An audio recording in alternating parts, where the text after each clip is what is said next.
morning, everyone. Welcome to our second Poly past annual conference on ESG and Green Finance. My name is Chang Wu, professor at School of Accounting and Finance at Hong Kong Polytechnic University. The theme of this year's conference is ESG and Sustainable Finance, Capacity Building and Talent Summit. Now, I'm so honored to welcome Professor Nancy Su, Head of School of Accounting and Finance at Hong Kong Polytechnic University, to give us a welcome remark. Thank you, Professor Chang. Dear Dr. Bernard Chan, Dr. Yin Chen, distinguished guests, colleagues, ladies and gentlemen, good morning. It's my great pleasure to welcome all of you to the PolyU ESG and the Sustainable Finance Capacity Building and Talent Summit.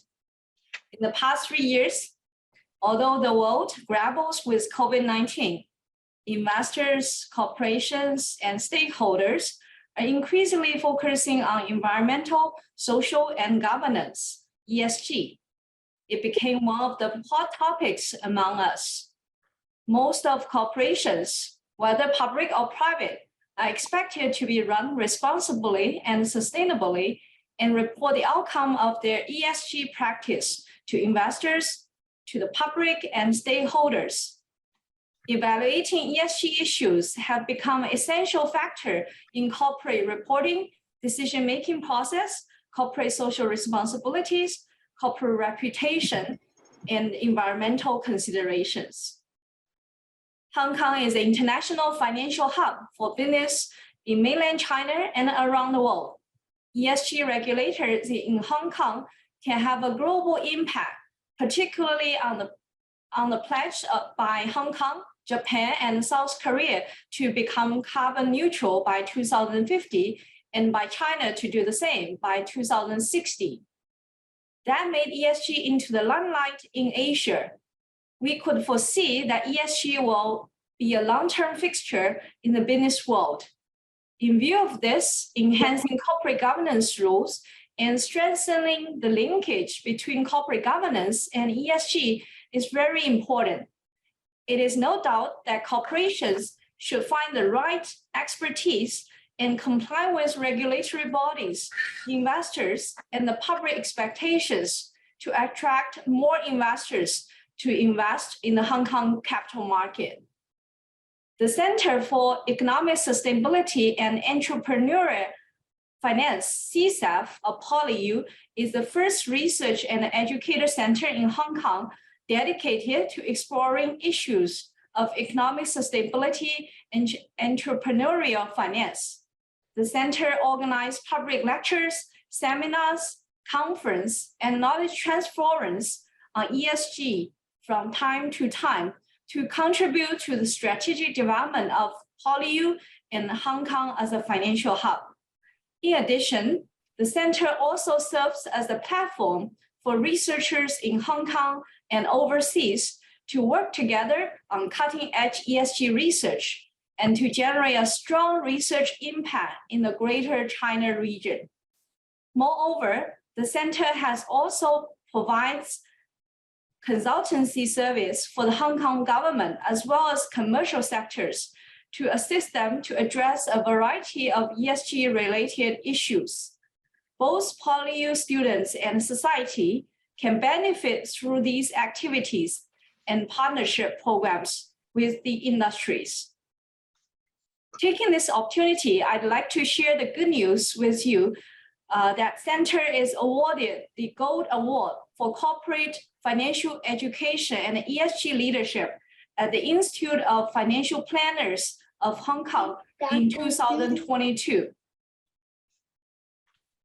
The award has been launched since 2018 to pay tribute to commercial firms, nonprofit organizations, and individuals that have made significant contributions in providing public financial education to the community. Last but not least, I want to thank all the faculty members and administrative staff involved in this conference. I also want to extend my gratitude to all the honored speakers. Without your support and contribution, this conference will not be a success. According to the program rundown, we will start with a keynote speech by Dr. Bernard Chen under the Secretary of Commerce and Economic Development Bureau, Hong Kong Special Administrative Region. Now I pass it over to Dr. Chen. Thank you.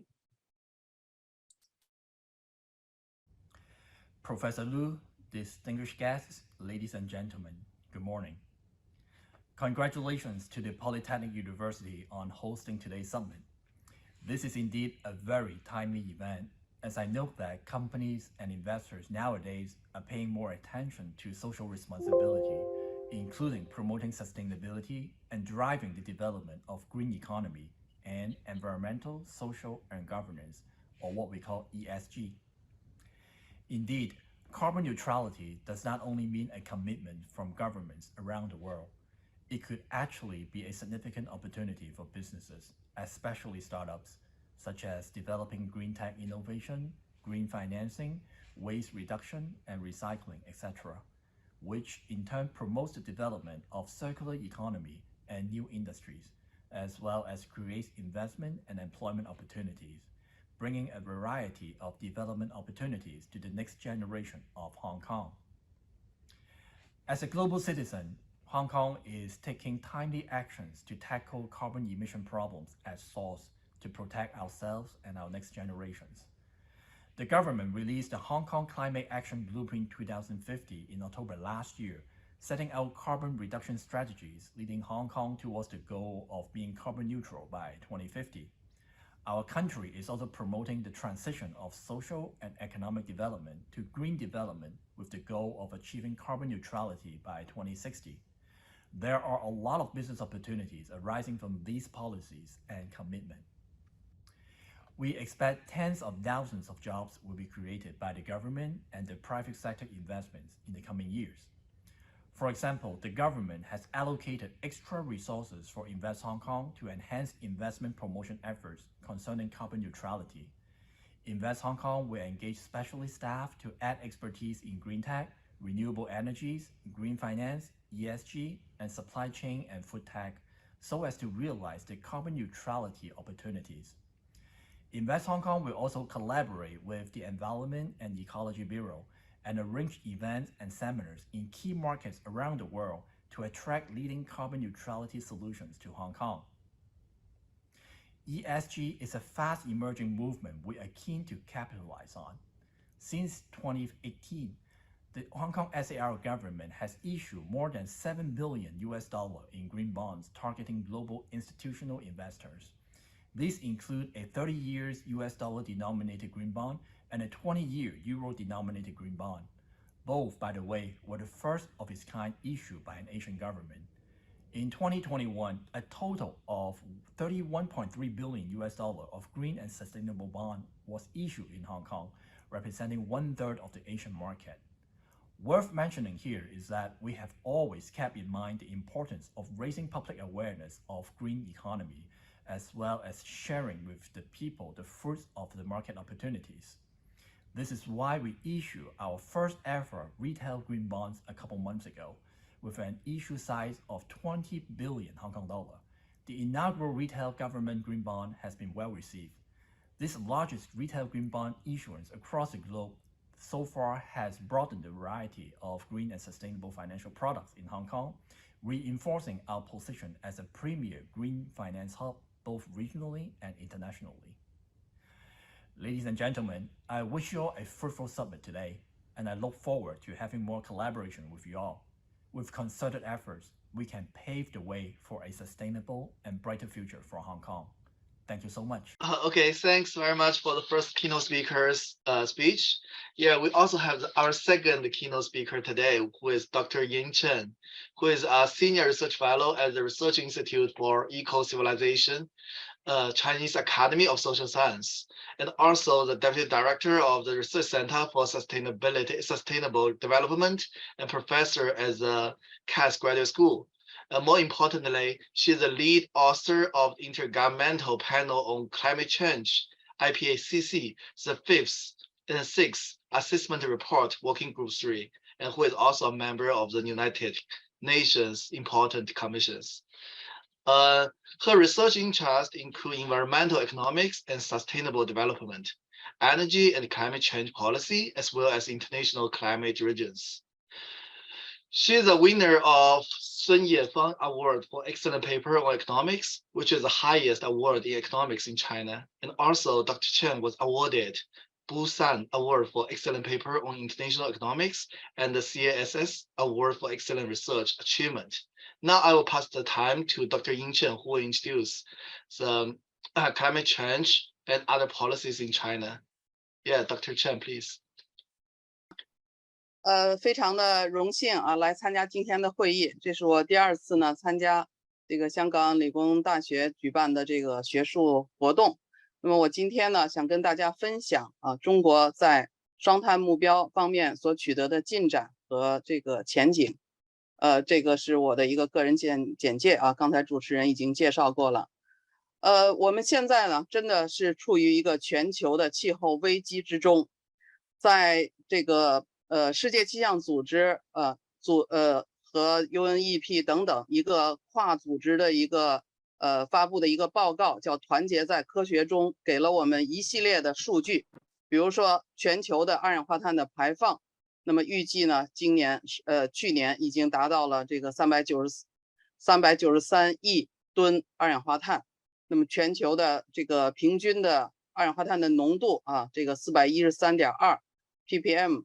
然后呢，相比工业革命之前啊，上升了1.17摄氏度，而海洋的热容量呢是创了这个记录。那么未来5年，我们有接近50%的可能性呢，至少有1年会超过1.5度，而超过1.5度，科学家也警告，有可能会带来一系列的超过临界点后会触发一系列啊更大的这个气候的灾难。中国啊也是这个中国的全球变暖的程度相比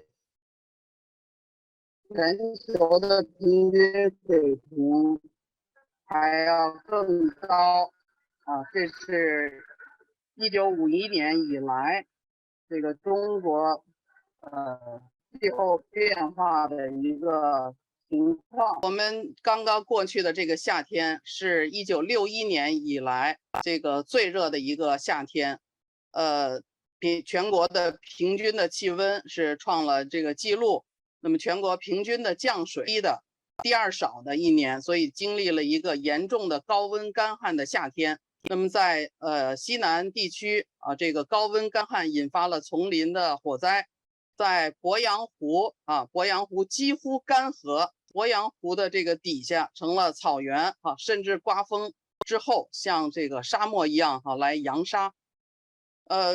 这个就在沙姆沙伊赫这第27次缔约方会议之前，那么 UNEP 呢发布了它的全球的排放的差距报告。这个封面哈是一个即将关闭的窗户啊，这个梯子还缺了这个很多的踏板啊，这个全球所面临的气候危机的形势，那么正要求这个世界啊快速的向这个绿色低碳来转型。我们相比这个2度啊，有至少这个排放差距有120到150亿吨二氧化碳当量，而相比1.5度呢，那么就有200到230二氧化碳当量这么大的排放的差距。那么应该说呢，这个英国的这个经济学家的封面啊，直接说了再见了1.5度。实际上我们也看到啊，这个1.5度呢正处于一个重症监护的一个状态。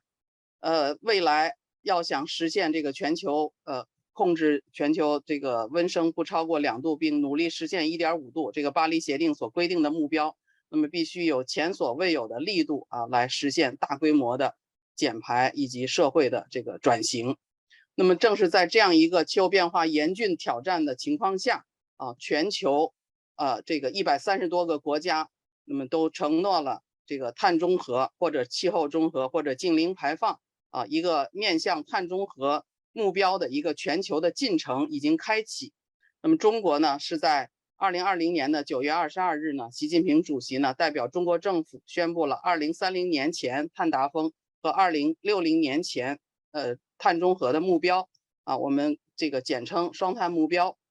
那么应该说，中国要实现双碳目标，面临着非常严峻的挑战。中国是最大的发展中国家，从达峰到中和要实现最大的这个碳强度的降幅，而且呢，只有30年的时间，要以最短的时间来实现。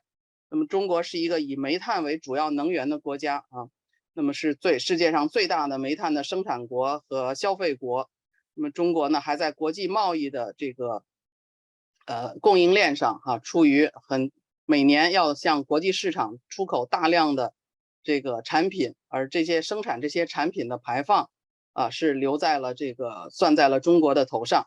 所以尽管呢我们面临着巨大的挑战，但是中国依然呢把双碳目标提出双碳目标，并且呢来积极的来落实双碳目标。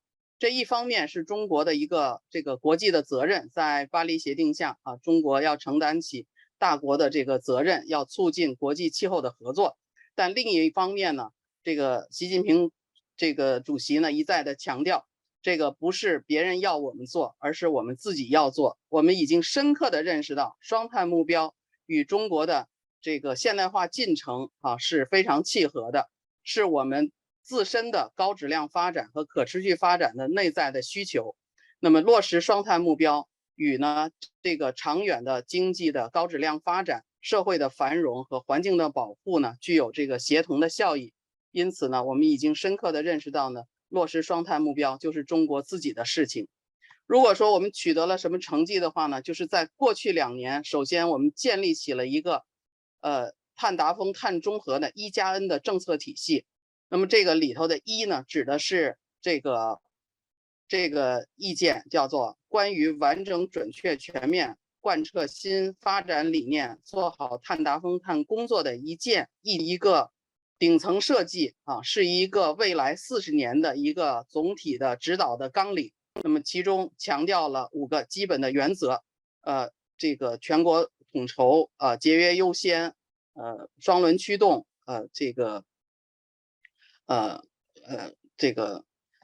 关键呢还有一条呢叫做防范风险，因为转型有风险，不转型也有风险在转型过程中特别强调了要防范风险，并且提出了唯一量化的指标，就是非化石能源的占比到这个不同阶段实现不同的目标。那么到了碳中和时代呢，的占比要达到80%以上。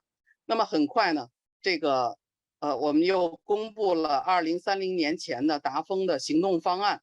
那么这是一个近期的，因为达峰点呢是在2030年前，所以这是一个马上要做的一个行动计划，其中包括了10个方面的行动，涉及了能源的绿色低碳转型节能降碳这个增效，以及工业、城乡建设、交通、循环经济技术创新固碳增汇这个全民行动最后有一条是一个大国地区的发展呢有这个差异，地区的资源的禀赋也不同，所以最后呢一个行动方案就是区域协调，要推动所有的地区梯次有序的来实现达峰。除了这个2个重要文件之外我们还有这个30多份这个重要的政策的措施它包括3个组。一组呢是关于重点的领域，比如说能源、工业、交通、城乡建设。在这个尤其是能源的转型方面，有一系列的这个政策的文件。那么还有呢，就是重点的高耗能行业，比如说煤炭石油天然气、钢铁这个石化建材等等这些重点的高耗能的部门排了自己的这个达峰的方案。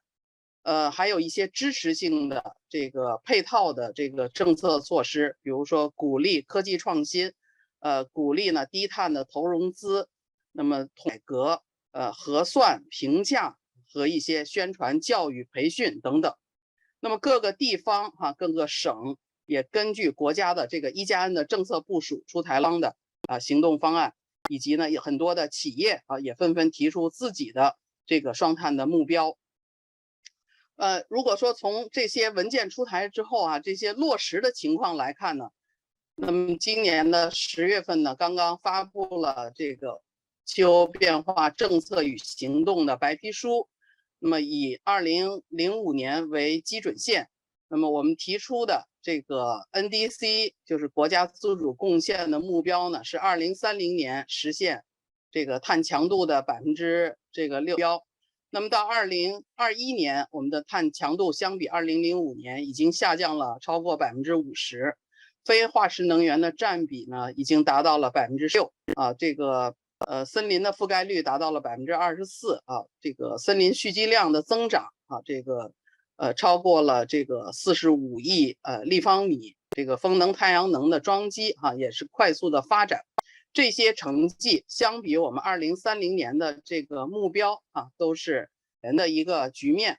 当然，这个白皮书里头还有很多详细的描述，如果有兴趣的话呢，可以很方便的在网上呢找到这个白皮书，而且它是每年的更新的报告，这样呢可以及时的了解中国呢在落实双碳方面所取得的各方面的成绩我挑几个重点的来说一个呢就是我们以这个每年能源消费增长3%而支撑了呢过去10年呢平均的这个经济增长的6.5%的这样一个经济的增速，所以在过去的10年呢，单位 GDP 的碳的强度下降了26.2%。那么煤炭的在一次能源中的占比呢，10年前是高达7%，世界上最依赖煤炭的。但是呢，这个10年间呢，这个降幅也是非常令人瞩目的。那么中国尽管呢有很多煤炭的发电厂，但是这些煤炭的发电厂的平均煤耗，那么还很多是处于世界的比较先进的水平。那么在过去10年中呢，这个单位供电的煤耗也下降了6.9%。那么大力发展可再生能源是中国呢落实双碳目标的重要的这个举措。到了这个去年的年底我们是这个可再生能源的这个装机是这个超过了这个10亿这个我看应该怎么说我用中文不好换算了就是超过了这个1000多的这个吉瓦是在中国的电力装机里头呢的占比呢已经高达这个接近45%，而且呢无论是水电、风电、太阳能还是生物质的发电呢，都在全球呢是稳居第1名。最近的这个有一个世界最大型的单机的这个风机发电这个装备单机达到16的兆瓦，高度相当于50层楼转一圈发电呢这个34度人这么这是一个海上风电这是一个海上风电用的一个巨型的这个发电机这现在已经造。这是我呢去年呢在青海参观了这个全球最大的一个光伏的产业园，那么它每年的发电量在10亿度，那么可以呢这个减排呢是780万吨二氧化碳每年的减排量一望无际的这个光伏园非常的震撼。而且在它呢通过跟当地的这个引进这个农业这个畜牧养殖来帮助这个园区来除草也是这个所谓的光伏羊也是非常的有意思还有呢就除了光伏发电之外，还有这种光热发电，在这个一望无际的戈壁滩上这个镜子来反射阳光光热发电，也是另外一种利用太阳能的技术。这个呢是截止到今年9月份这个全国累计的这个光伏发电和这个风电的装机的这个情况啊，这些深色的这个地方啊，都是太阳能低容量比较多的，特别看到的是北方的地区，还有这个东部的沿海啊，发展都非常的快。那么中国的这个光伏的技术也在世界啊处于一个非常领先的地位啊。刚刚看到的新闻呢，是我们的光伏的发电效率啊创了一个这个世界的这个记录，达到了26.81%。那么不仅如此啊，我们在光伏还是电池还是这个组件，中国的在整个全球的供应链上占了主导的地位啊，都在80%左右的占比啊。那么这个产业啊，真的是在全球啊，这个处于非常主导的地位。那么交通领域也是一个碳排放增长很快的一个领域呢，大约占了这个总排放的10%，但是它的增长率啊，每年的增长率高达8%，所以未来呢，交通领域的排放还处于一个快速增长。那么不同交通工具的对比来看呢，单人的燃油车是最高排放的，那么公共交通相对低碳。如果不零排放的，在中国的这个城市啊，公共交通的建设应该说呢，取得了非常巨大的成就啊。这是北京的地铁的图，我们还是这个很多的这个大部分的人啊，还是使用公共交通的，使用这个私家车的啊，也越来的增长。我们在全球的这个电动车的保有量里头呢，中国占了44%。这是这个关于碳排放交易体系的一个目前呢，它覆盖了2000多家的这个电力企业，那么未来还将扩展到这个其他的高耗能的行业。那么试运行1年以来积累了很多的经验。未来呢，这个政策的工具呢还要进一步的发展。从碳汇的这个建设方面来看除了这个植树造林之外，中国在 CCUS 就是碳捕集利用与封存技术方面不仅在陆地上建立了这个胜利油田，建立了示范项目，也有了海上的首个的CCUS 的在示范之中。那么未来呢，这些技术呢也会有这个得到这个大力的发展。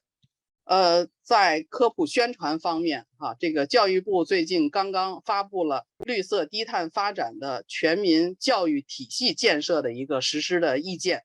我觉得呢，不仅在生产部门需要加强对于双碳目标的认识，我们特别需要动员全社会的力量每一个人都行动起来，为双碳目标呢落实双碳目标做出自己的贡献。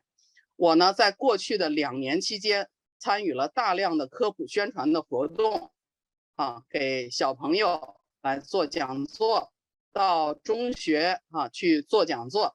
那么我们写的碳达峰、碳中和100问的这个书呢，已经销售了9.4万册，而且被改编成这个动画片来进行对这个青少年的宣传。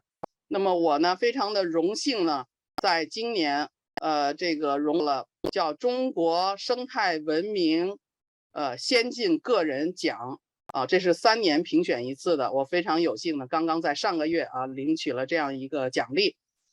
这是一些科普宣传的这是我们还专门为青少年写了一本青少年科普写给青少年的双碳的故事。应该说呢，这个中国这个双碳目标越来越这个为全社会所关注，也发动了这个不仅党中央重视，各级政府重视，各个部门重视这个也是全社会共同来努力的一个方向。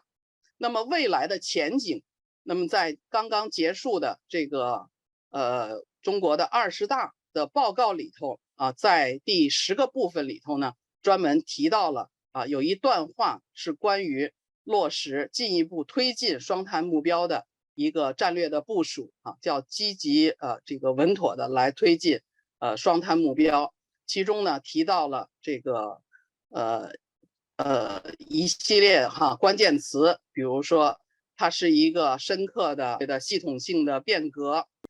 我们要立足呢这个中国的资源的状况呢，来先立后破，然后呢要这个进一步的完善能源的双控的政策，并且逐步的转向呢对于碳排放的这个总量和强度的这种控制，这种政策的部署。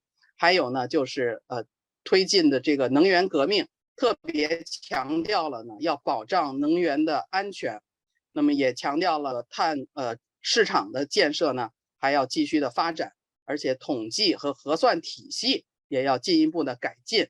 那么这个增强碳汇，还有就是这个积极的来参与全球进程，这些呢都是20大对于未来落实双碳目标做出的新的这个部署。那么我还是今天呢就分享这些，我依然呢对于未来中国落实双碳目标呢充满了信心，因为我们也坚信这个气候呢决定了我们的这个未来的可持续发展，而我们每一个人呢都可以做出自己的贡献。好，谢谢大家。感谢陈教授，也恭喜您获得这么重要的一个奖。接下来我们大概有3到5分钟时间，可以请大家如果有什么问题的话，可以向陈教授进行提问。陈教授，我就想请教你一下，您讲的这个非常的 impressive。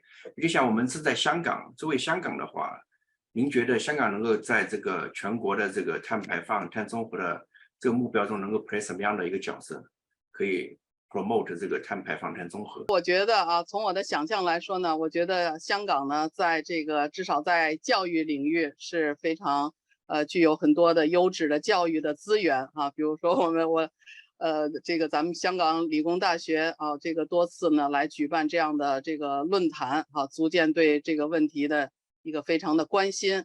那么中国呢这个教育部这个发布了几个这个重要的文件一方面呢对于双碳人才的培养，高校呢要承担起一个重要的角色，因为呢双碳目标需要这个科技的创新，需要科技创新的人才，而高校呢扮演非常重要的角色。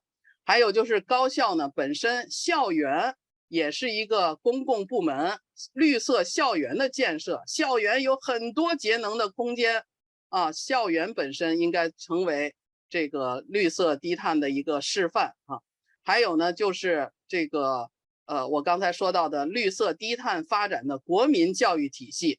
那么不仅高校高校的师生还应该走向社会，服务社会。那么像青少年的这种教育像职业的教育，因为这些职业教育的人将来也会走上各个的工业的领域，这个比如说这个工业的这些工业产业的岗位，那么他们必须呢从他的学习的阶段就具备这个双碳的知识需要这方面的技能，比如说碳的这个核算如何来进行核算。那么还有很多的这个因为企业对人才的需求也是很大的，不仅需要高端的人才，他的所有的技术工人这个也都需要具备这方面的知识。所以未来这个教育领域我觉得这个能够起的作用非常的广阔。而在这个方面呢，我觉得香港呢跟大陆的高校这个科研机构都有很多合作的空间我能想到的谢谢陈教授。其实我们商学院还拿了一个绿色办公室的奖，在前不久。对，我们这边是金融会计学院跟商学院都大力发展这个绿色低碳的这个作风吧。这边有2个问题从那个 chatbot 里面。第一个是同学问，您觉得在太阳能发展领域，香港跟中国大陆有哪些可合作的点？太阳能领域我觉得这个香港这边有很多的楼宇应该是也有这个在建筑方面呢应用太阳能的这个需求中国是一个最大的太阳能的这个技术和这个制造的完整的一个产业链非常有优势。我们出口像今年的这个欧洲的能源危机之后再从中国进口了大量的太阳能板，还有热泵什么的来进行家庭的这个低碳能源的改造这是一个方面。这个香港这边应该是阳光的资源比较充沛吧。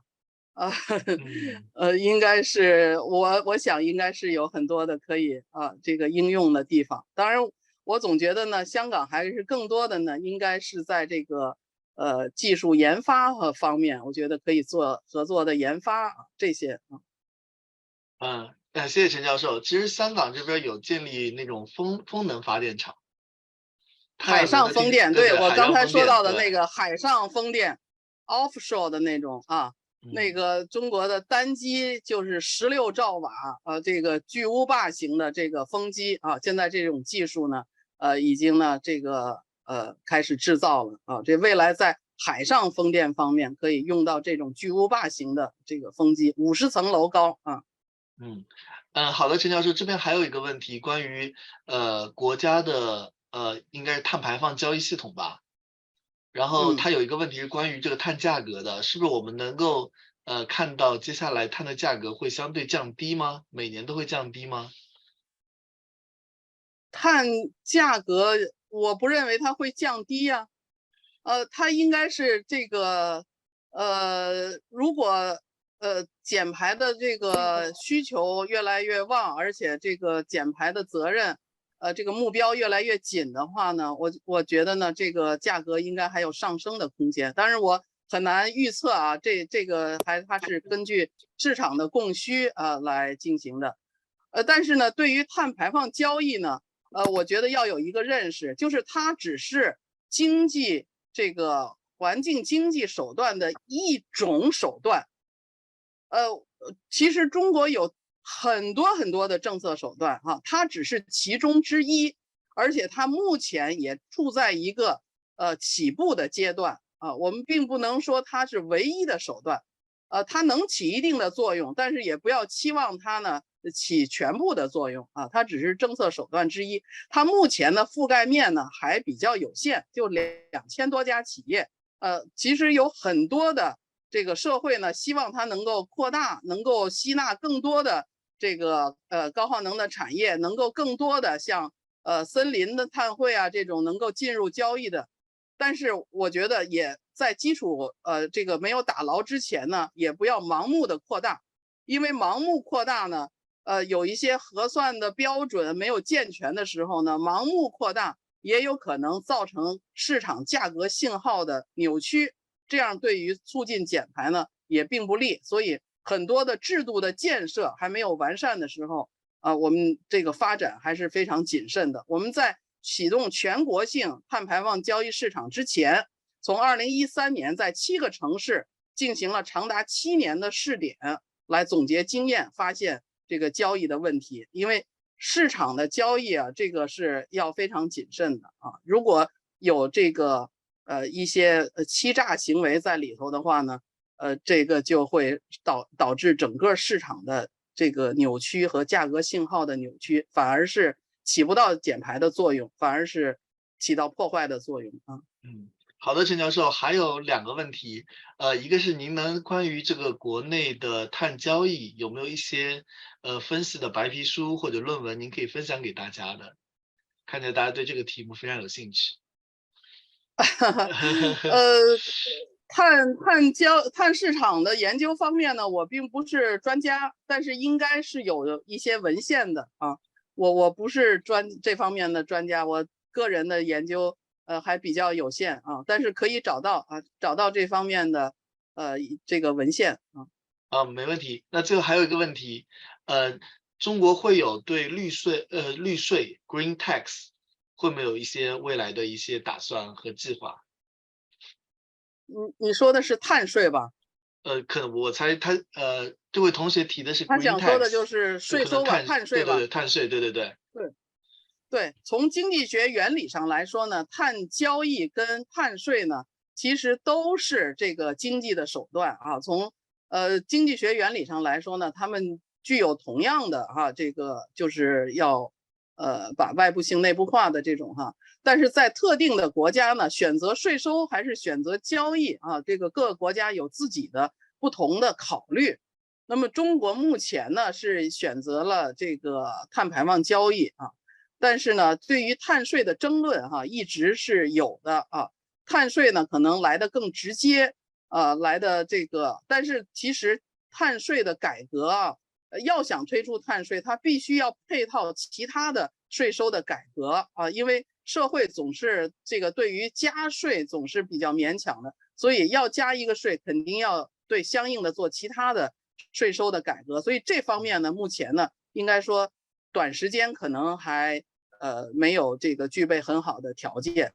但是中国其实还有很多其他的环境税资源税其实某种程度上呢，也是对于这个一些化石能源的这个抑制也是起到了一定的作用它虽然不叫碳税，它叫环境税或者叫资源税，但是它某种程度上也是起到了一定的这方面的作用好的，陈教授，我们最后一个问题时间比较紧张，就是如果那个在中国如果使用绿色能源的话，这个家庭会不会有一些税收的优惠呢？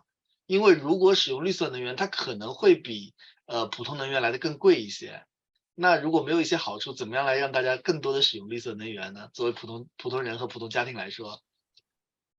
作为普通家庭来说目前呢你还难以选择，因为你使的是电网的电。那么目前你好像还没有办法说我只用绿电，现在我们都从电网上用电，所以在目前家庭还难以直接购买绿电，但是企业是可以的。企业对于绿电的交易取得绿证，然后呢来抵扣它的碳排放的量现在关于绿电交易的制度正在进行，还有一些呢这个企业呢选择到可再比如说青海云南这种水电、风电、光电这可再生能源比较多的这些省份也是为了呢降低自己的产品的碳足迹，这样呢在国际市场上呢更有这个竞争力这个对企业来说已经开始考虑这个问题。对于家庭而言，目前呢还难以区分哪个是绿电但是我仍然觉得家庭仍然有很多事情可以做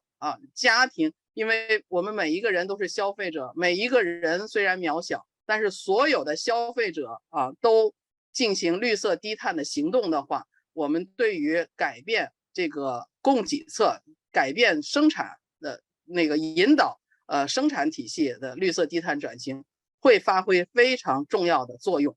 那么家庭有很多很多的事情可以做，比如说在购买电器这个家用电器的时候，它有这个能耗的标签未来呢我希望能够有碳的标签，直接把它的碳足迹标出来。目前还是能效的这个标识还有很多方面衣食住行用很多的方面，我们每个人都可以贡献力量。就像你刚才所说的这个绿色办公室也是有很大的这个节能环保的空间我呢也是我们单位的这个绿色这个节能减碳的这个督导员也是响应这个节能型机关建设所设置的也是因为我从事这方面工作我也是我们单位的这个节能减碳的督导员好的，陈教授，非常感谢您今天给大家分享，带来很多新的资讯和对中国未来的碳达峰、碳中和的前景吧，有一个很深刻的认识。感谢您。那我们这个 Keynote Speaker Session 呢也到这边结束了，我把时间交回给吴教授，好吧？谢谢您今天的分享。好的，谢谢大家，谢谢大家的提问，也谢谢大家感兴趣。好，再见啊。Okay, so next we welcome Dr. Jay Cao to host the first panel discussion on green finance. Okay, thanks, Professor Wu. So it seems like we have a very good conference participations. and we got a lot of audience are interested in the topics. So good morning, our honored guests and the conference participants. Thanks for joining the Poly ESG and Sustainable Finance Capability Building and Talent Summit. It is my great pleasure to be the moderator for Panel 1 Green Finance. My name is Jie Chao, a professor of finance at PolyU, and my research area also includes sustainable finance and ESG investing. So today we have a wonderful list of 3 experts who will share with us their insights and views on green finance from very different perspectives. So please allow me to introduce them briefly. Also, you can see from my background. The first expert is Mr. Alex Zhang from DBS Bank.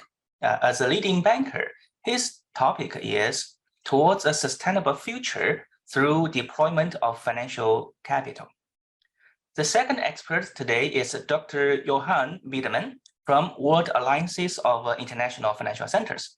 He will speak about green and sustainable finance from a perspective of international financial centers. The third expert is Dr. Kinglan Oh from Hong Kong Financial Service Development Council, a quasi-regulator, very important. He will talk about green finance and its development in Hong Kong and the rest of the Great Bay Area. So we can start now.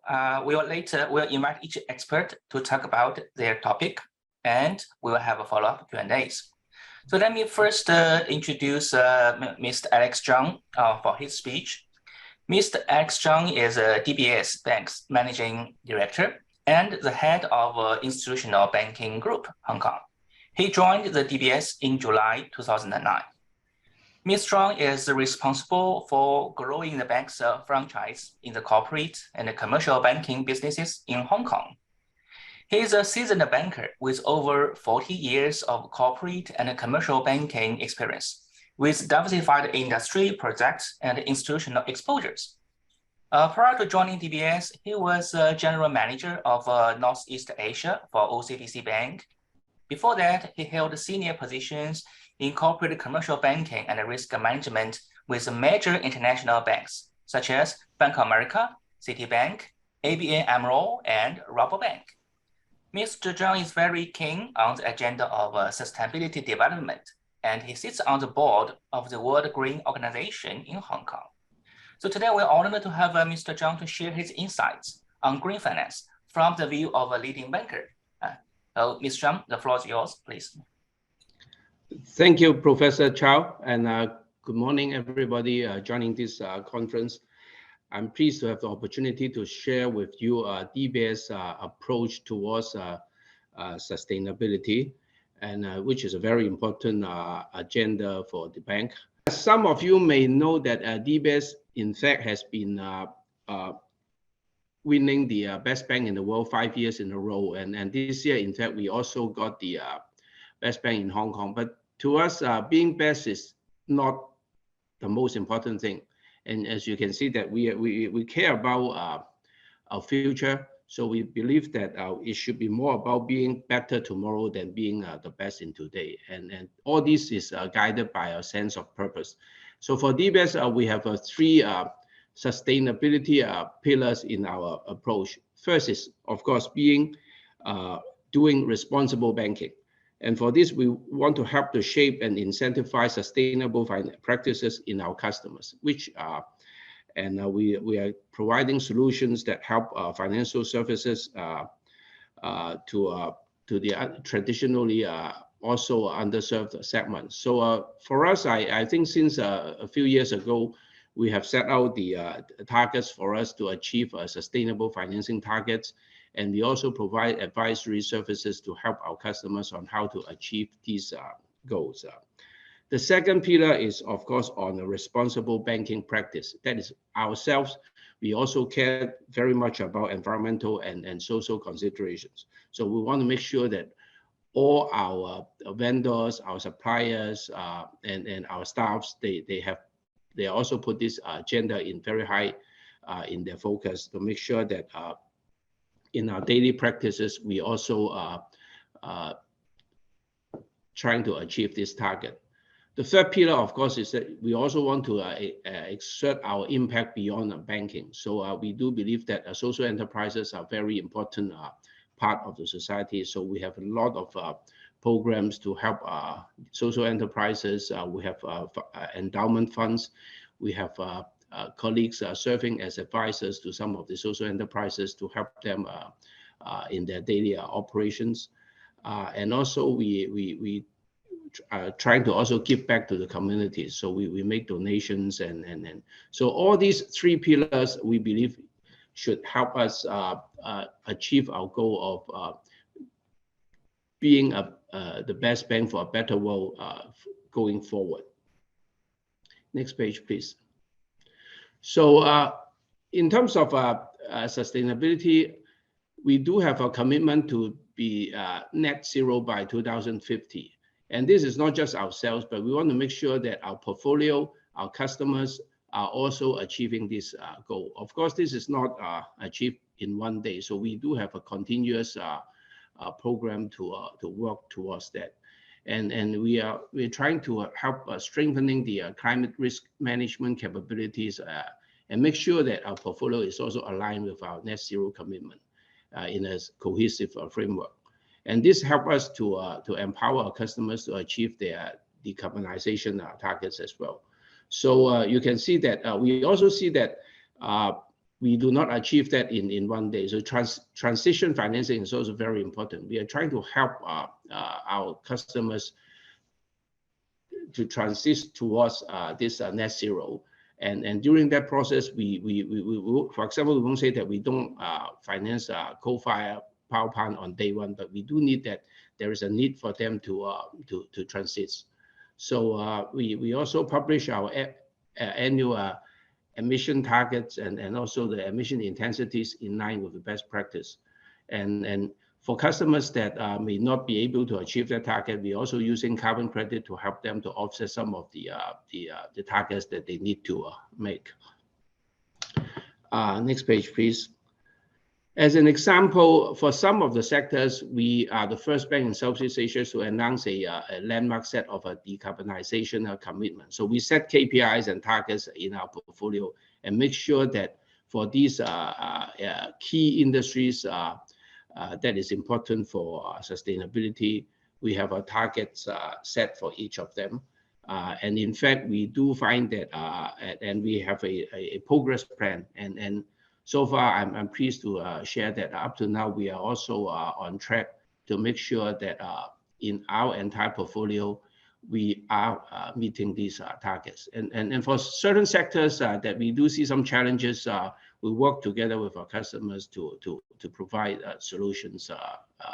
In that in-house, I think we are probably one of the banks that has employed a lot of experts and from the industry in sustainability to help us do better with our customers together. And in terms of financial instruments, it is just more than loans that or bonds that you heard in the market. And basically, there are two types of transactions. One is that where the proceeds are for eligible projects. So these are what we call the green loans, and the other is more we have set out targets, KPIs for customers. So these are so-called sustainability linked financing. And in terms of the instruments, you can see that it extends to trade finance instruments like bank guarantees, letters of credits, surety bonds, and currency swaps. And then we also, as a bank, we do think that we have the role to link up various parties along the supply chain. For example, I just quote one example, Zara, which is the very famous garment retailers. We help them in India to source sustainable organic cottons from more than 2,000 farmers in India. And throughout the process, we also provide supply chain financings to help so in one way, we help Zara to achieve their goal. And we all know that consumers these days, actually, they are willing to pay more for sustainable organic cottons. But on the other hand, we also help the farmers in India through and so that along the chain, we do believe that we can provide value for them. You can see that we really are practicing and executing our sustainability targets, and you can see that I won't mention all the details of the awards, but you can see that in the last couple of years, we are actually at the very forefront in terms of arranging financings and loans, and in fact, it has been in the DNA of every employees of the bank that we do put sustainability as one of the very primary goals for us. So we do believe that banking has a purpose. It's not just making profit, but more trying to help a better world for tomorrow. So I'm going to stop here. So these are some of the transactions that we have done. Perhaps we can talk more about during the Q&A sessions on how we can we actually help our customers. Yeah, thank you. Oh, great. All right, many thanks for Dr. Zhang's fantastic sharing. There are quite a lot of useful information. And we know the banking industry plays a very important role in green finance. And I have a good faith that with Dr. Zhang's vision, DBS will do very well in the green finance area. For the time consideration, let's move to the next expert, and we'll save all the Q&A after the presentation of 3 speakers. So next expert is Dr. Johann Biedermann. Dr. Johann Biedermann serves as the Managing Director of World Alliances of International Financial Centers, an international non-profit association registered in Brazil, representing leading international financial centers globally, including Hong Kong Financial Center. Also, Johann is a CEO of Blockchain Area Asia Limited, a blockchain company founded in Hong Kong in 2016, and is a managing partner of the FinTech Consult Network established in 2017. He served as an expert at the Sino-German Center for Finance and Economics in Frankfurt, backed by central banks, government institutions, and leading universities in China and Germany. And Johann holds a diploma in math and computer science and a PhD in mathematics. So today he will tell us green and sustainable finance from a perspective of international financial centers. And Johann, the floor is yours, please. Professor Xiao, many thanks for having me and the kind introduction. Can you hear me well? Perfect, then let's share my screen. While I'm doing so, it's really a great pleasure to be back in Hong Kong. And I'm literally sitting in an office at your wonderful PolyU campus with a very pleasant view. So you will have a hard time to get me out again. So enjoying that view, but of course we have a serious topic to discuss. And let's move straight to this. But maybe before I comment on green finance, let me say a few more words on the World Alliance of International Financial Centers, as we are a rather new organization founded in 2018. Let's skip one slide. Here on this slide, you see some of our members, as you can see, leading financial centers.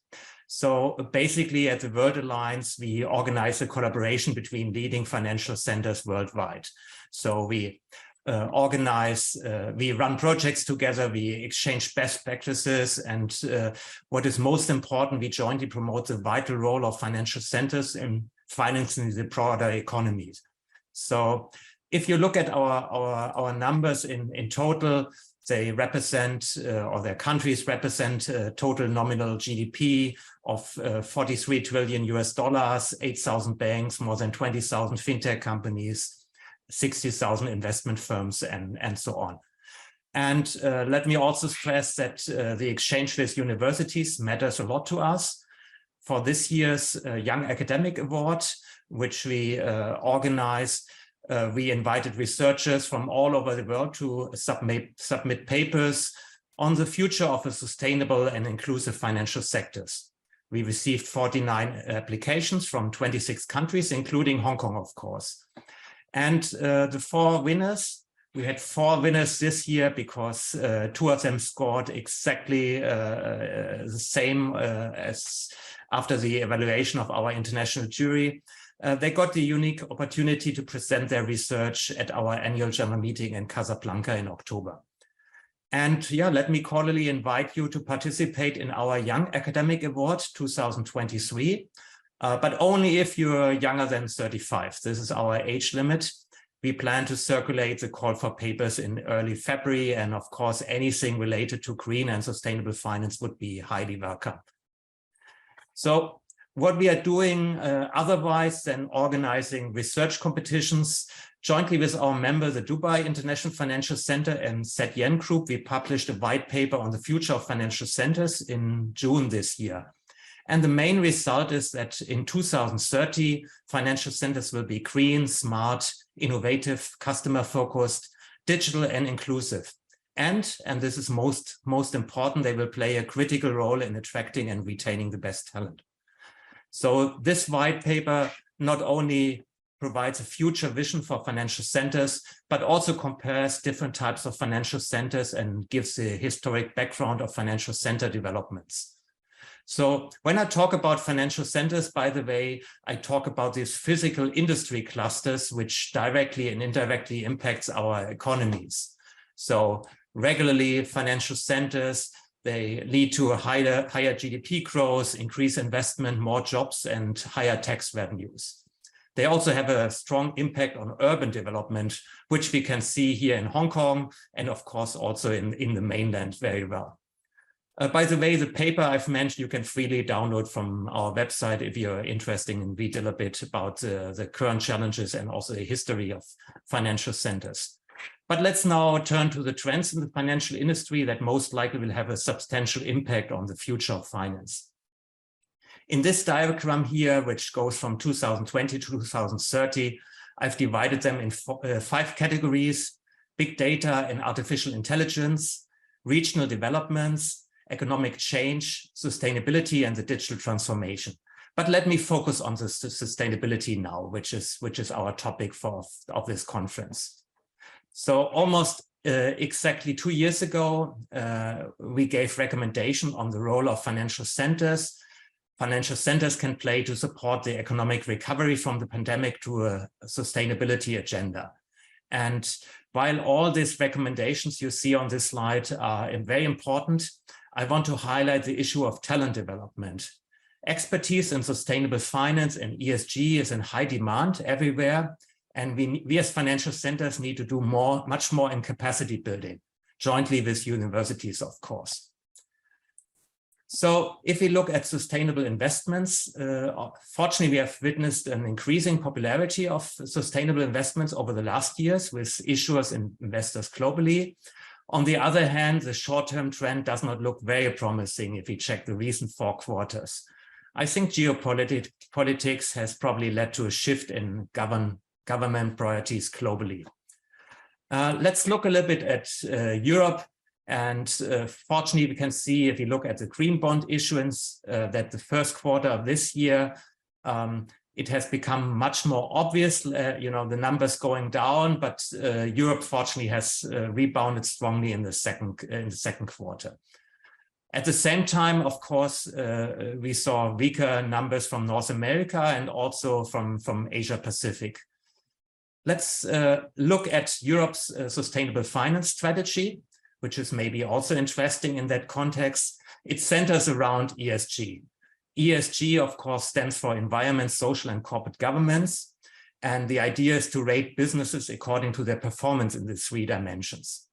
And the strategy consists of 3 elements. First, there's the EU taxonomy, which simply defines what is green and what is not. And this has not only an impact in the European Union, because it was the first major taxonomy, it also has set global standards. Then the second element is a sustainable finance disclosure requirement. Institutional investors like asset managers are required to disclose how they consider ESG risks in their investment decisions, which is most important. And the third element is a corporate sustainability reporting directive, which requires more companies to report on a regular basis usually annually, how their business affects the environment, their staff, or their clients. And furthermore, they also need to disclose what percentage of their revenue is in line with the EU taxonomy. So what are the issues now with ESG reporting? First, there's this famous publication, Aggregated Confusion, the divergence of ESG ratings by 3 professors from MIT. They simply stated that ESG data is noisy. It means you cannot trust in ESG ratings if the scores from different rating agencies for an individual company are not much correlated, or almost uncorrelated. The second issue we see is, if we look at different geographies and company sizes, there are big differences in the average ESG scores. For instance, smaller companies tend to have much lower ESG scores than larger corporates. So for everyone, but also for us as financial center, will be crucial to support them in their transition process.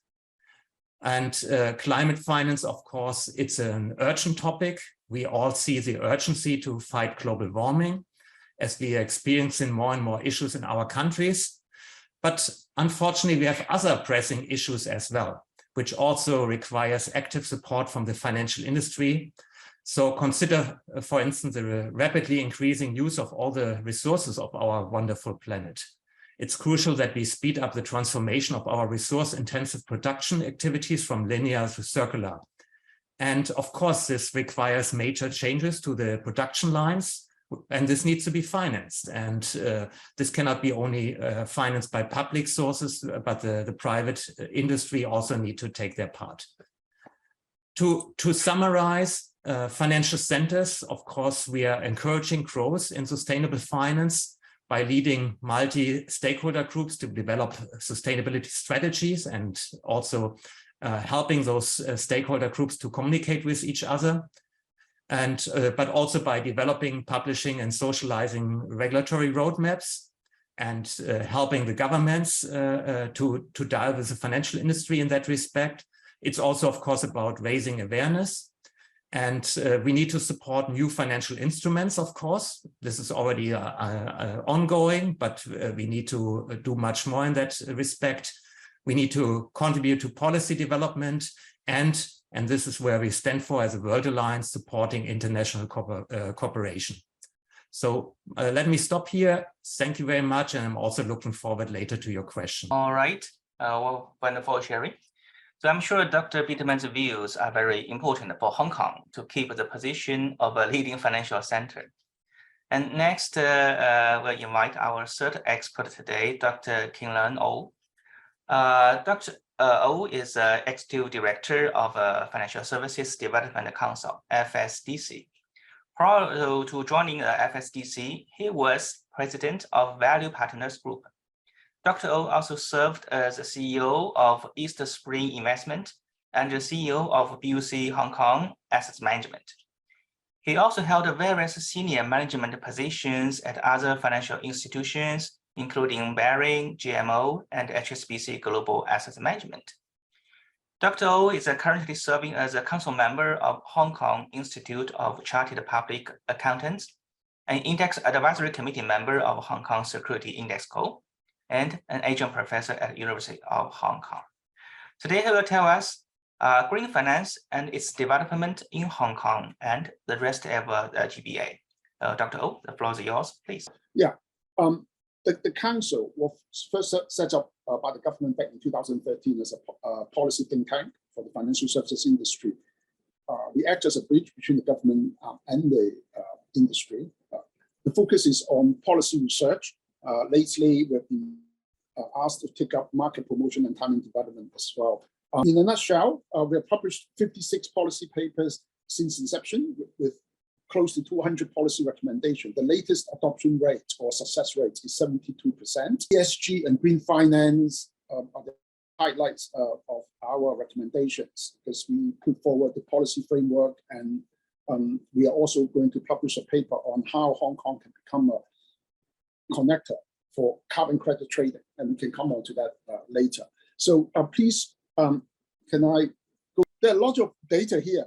So I just want to highlight a couple of key points here.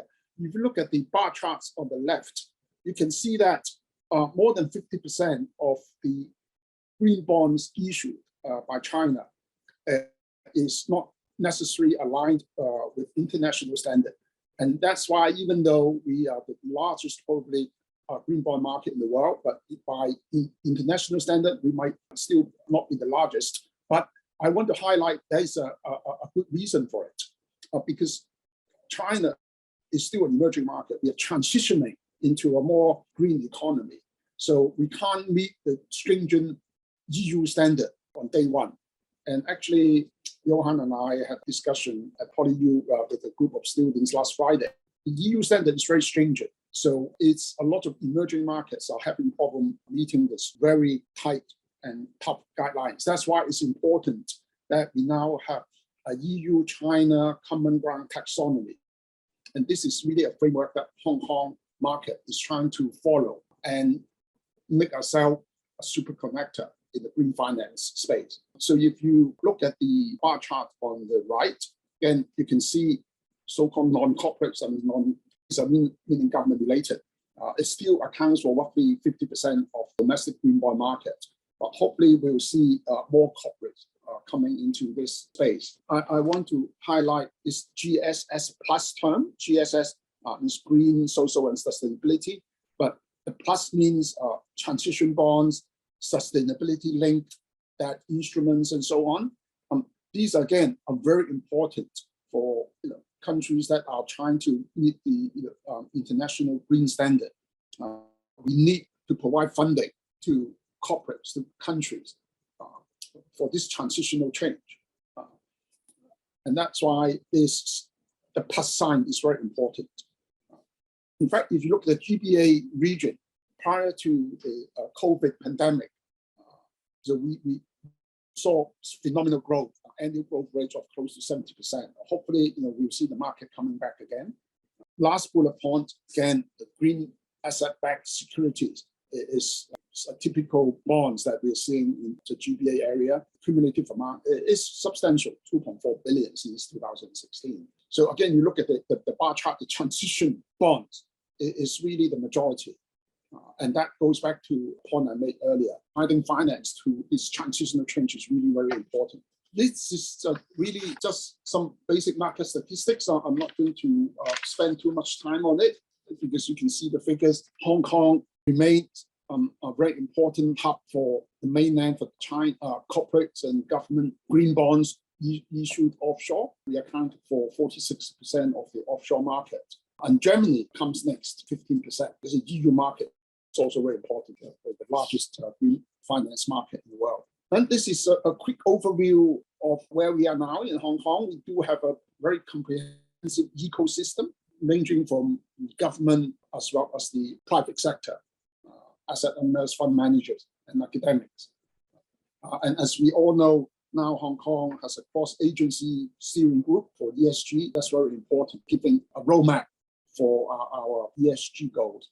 But this is just to highlight how important a role Hong Kong is playing in this GBA green finance movement. In fact, for China as well, connecting the mainland market with the rest of the world. At the moment, again, these are statistics I won't go through. I just want to highlight again, Hong Kong is developing a comprehensive ecosystem. If you look at the number of ESG products available to the public through funds, is quite comprehensive. We have more than 100 ESG funds now in Hong Kong. Again, if you look at the bar chart, you can see at the moment it is really the government leading the initiative. But I'm happy to report that New World became the first corporate in the world to issue a green and social bond.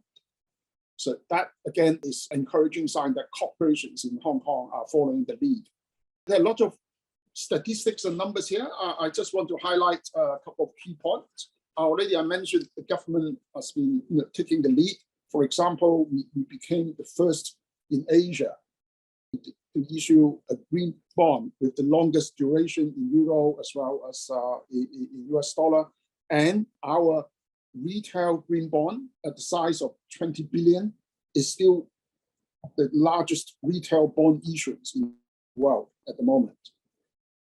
And in fact, the chief executive and the financial secretary already made it clear that we aim to issue tokenized green bond, hopefully before the end of the year, if not early next year. But when you talk about the retail green bonds, actually they cover a lot of green projects by the government. The last bullet point, quite a whole list of those. So that showcased how Hong Kong government is really committed to reaching the carbon neutrality target 2050. Thank you. That's all from me. Thank you. Thanks a lot for Dr. Oh's great sharing. And we know his view might also reflect what our government has in mind, particularly, for example, how the Hong Kong can play a big role in the Great Bay Area, in particular for the green finance. Okay, so for the remaining of time, let's see whether any questions. What I wanted to supplement, actually, that is underreported. It is the tree planting efforts of China, because China now, I think if you look at the global map, accounts for 25% of forestry in the world. So that's amazing. And we have already planted 70 billion trees. And the mainland government had also set a target to plant and conserve another 70 billion trees by 2030, versus the US government commitment of 1 billion trees in the next decade. So so we're really making a lot of efforts to transform our economy to a more sustainable. So that's great. Okay. Yeah. And so, audience, any questions? It's a great opportunity to ask experts from the banking sector, from the international finance centers, and also from regulators' point of views. I see Suki type a question in the chat room. Can Hong Kong government start to install electronic chargers at the public areas? This could encourage citizens to buy electronic cars. Okay. So when I read the question, I said, okay, it's a very interesting question. Then maybe for the Dr. Zhang, for Mr. Zhang, it's more like how could the banking sector can help finance the government services, like install electronic chargers in public areas. Okay, and also maybe think, does Hong Kong has more public electronic chargers would make Hong Kong a better financial center in green? Or maybe from the Dr. Oh's point of view, how could regulator do something to enforce this? Yeah, so I don't know, any of you would want to talk a little bit about that? How can government install electronic chargers at public area to encourage use of electronic cars? Right, that question definitely beyond my expertise. But I guess the government is doing the best to meet the demand. Yeah. Okay, thanks. And another question in the chat room is for Dr. Oh. I was in a webinar CBA, and they said that Shanghai ranked the first IPO 2022. And if I heard now from Dr. Oh that the standard in China is not so aligned with the world, would this mean the size in China is big, but regulations in Hong Kong is more prudent than in China? So Dr. Oh, can you respond? All right, so you're talking about green finance space, right? Yeah. So I already alluded to that earlier on my first slide. That is, at the moment, the standard is different between mainland and the rest of the world, mainly EU and US. But there's a good reason for it, as I said, because the developed countries, they have decades advantages over emerging market. They were the most polluters, the worst polluters, right, in the world.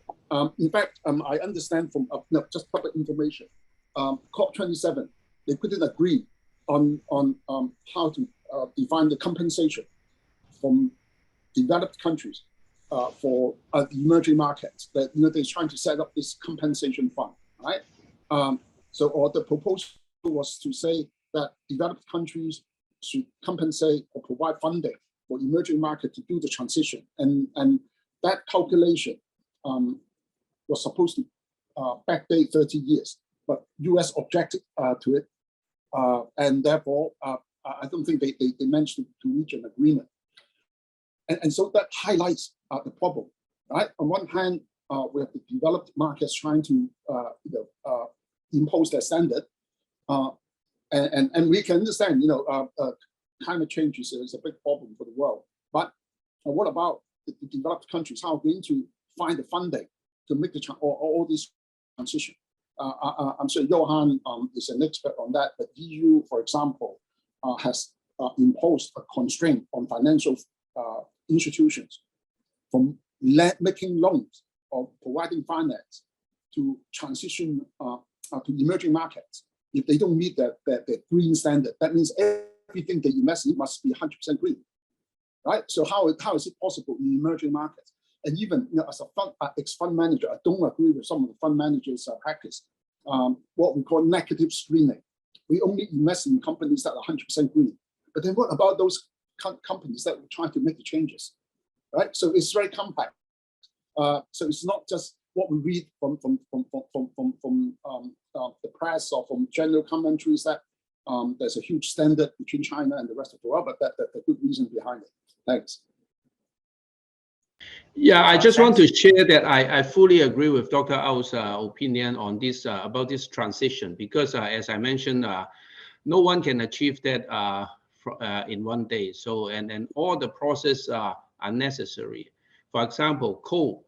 We all say coal is no good, but a lot of people are still depending on coal for their livelihood. So unless we help to manage the process so that people who rely on coal would get their living. Otherwise, it's also unethical to just say that no to those things. So that's why transition financing is very, very important during the process.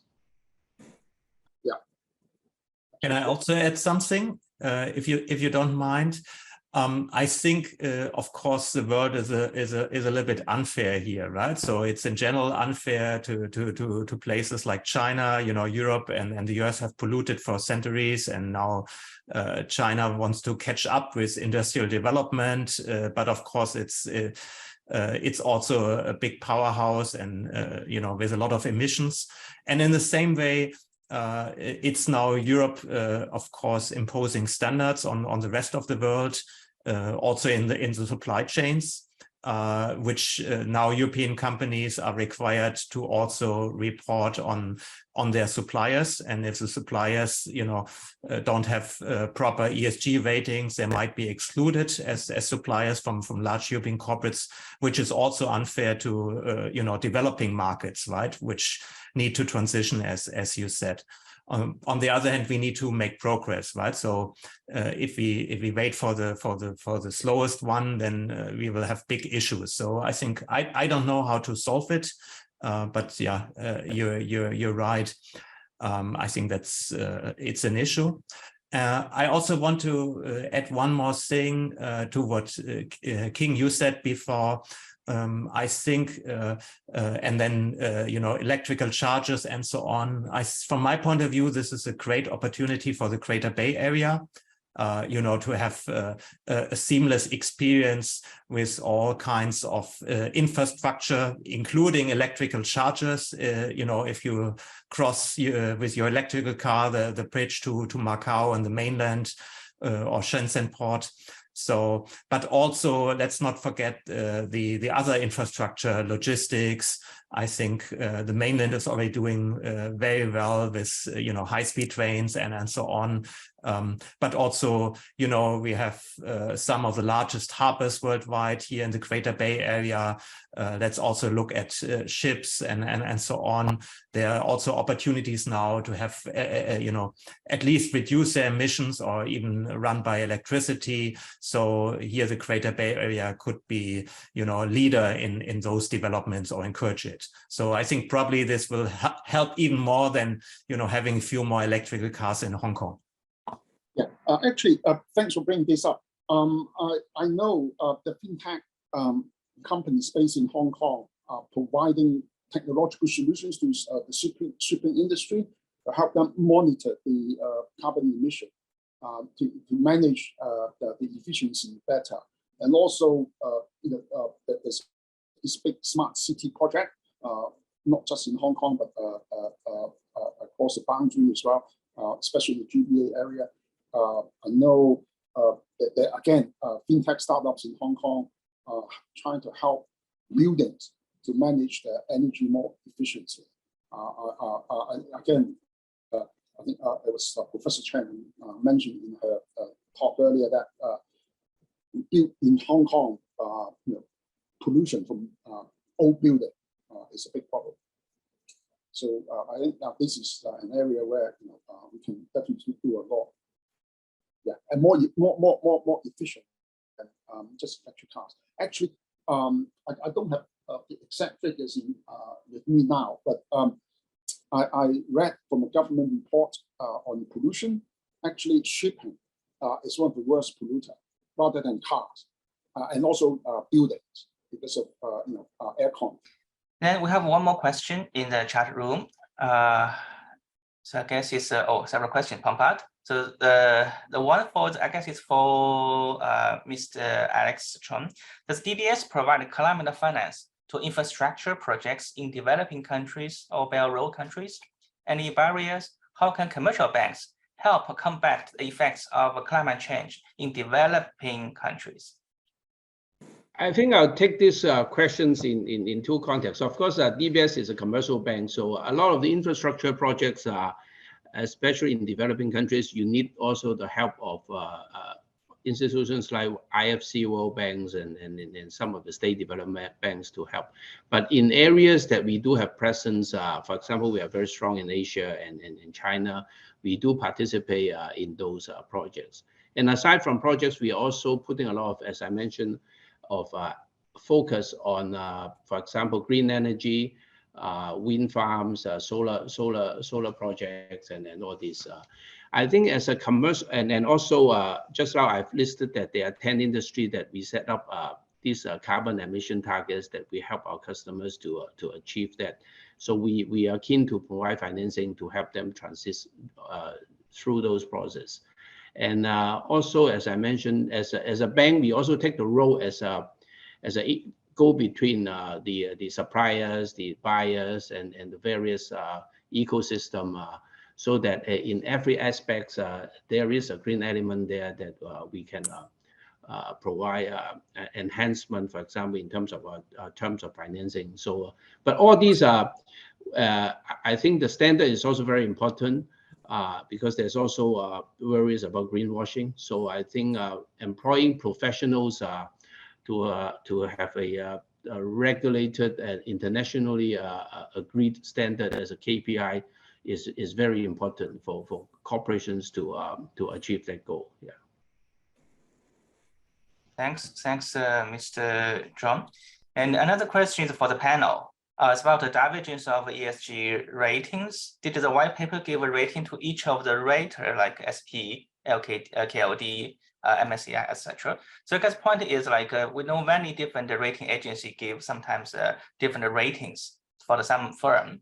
Then maybe who rate those raters?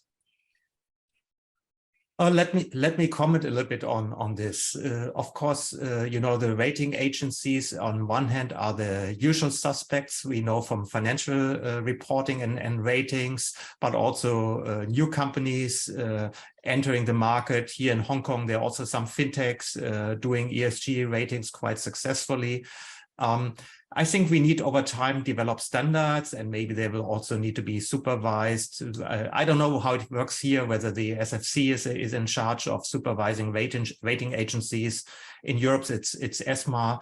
But the other hand is we have in the European Union the EU taxonomy. So we, as I said, we have the standard what is green, but there's no standards on how the measurement takes place. There's no standard on the weightings. You measure certain parameters in E, S, and G, and then you add weightings to it, and then you summarize it, and then you come up with a final rating.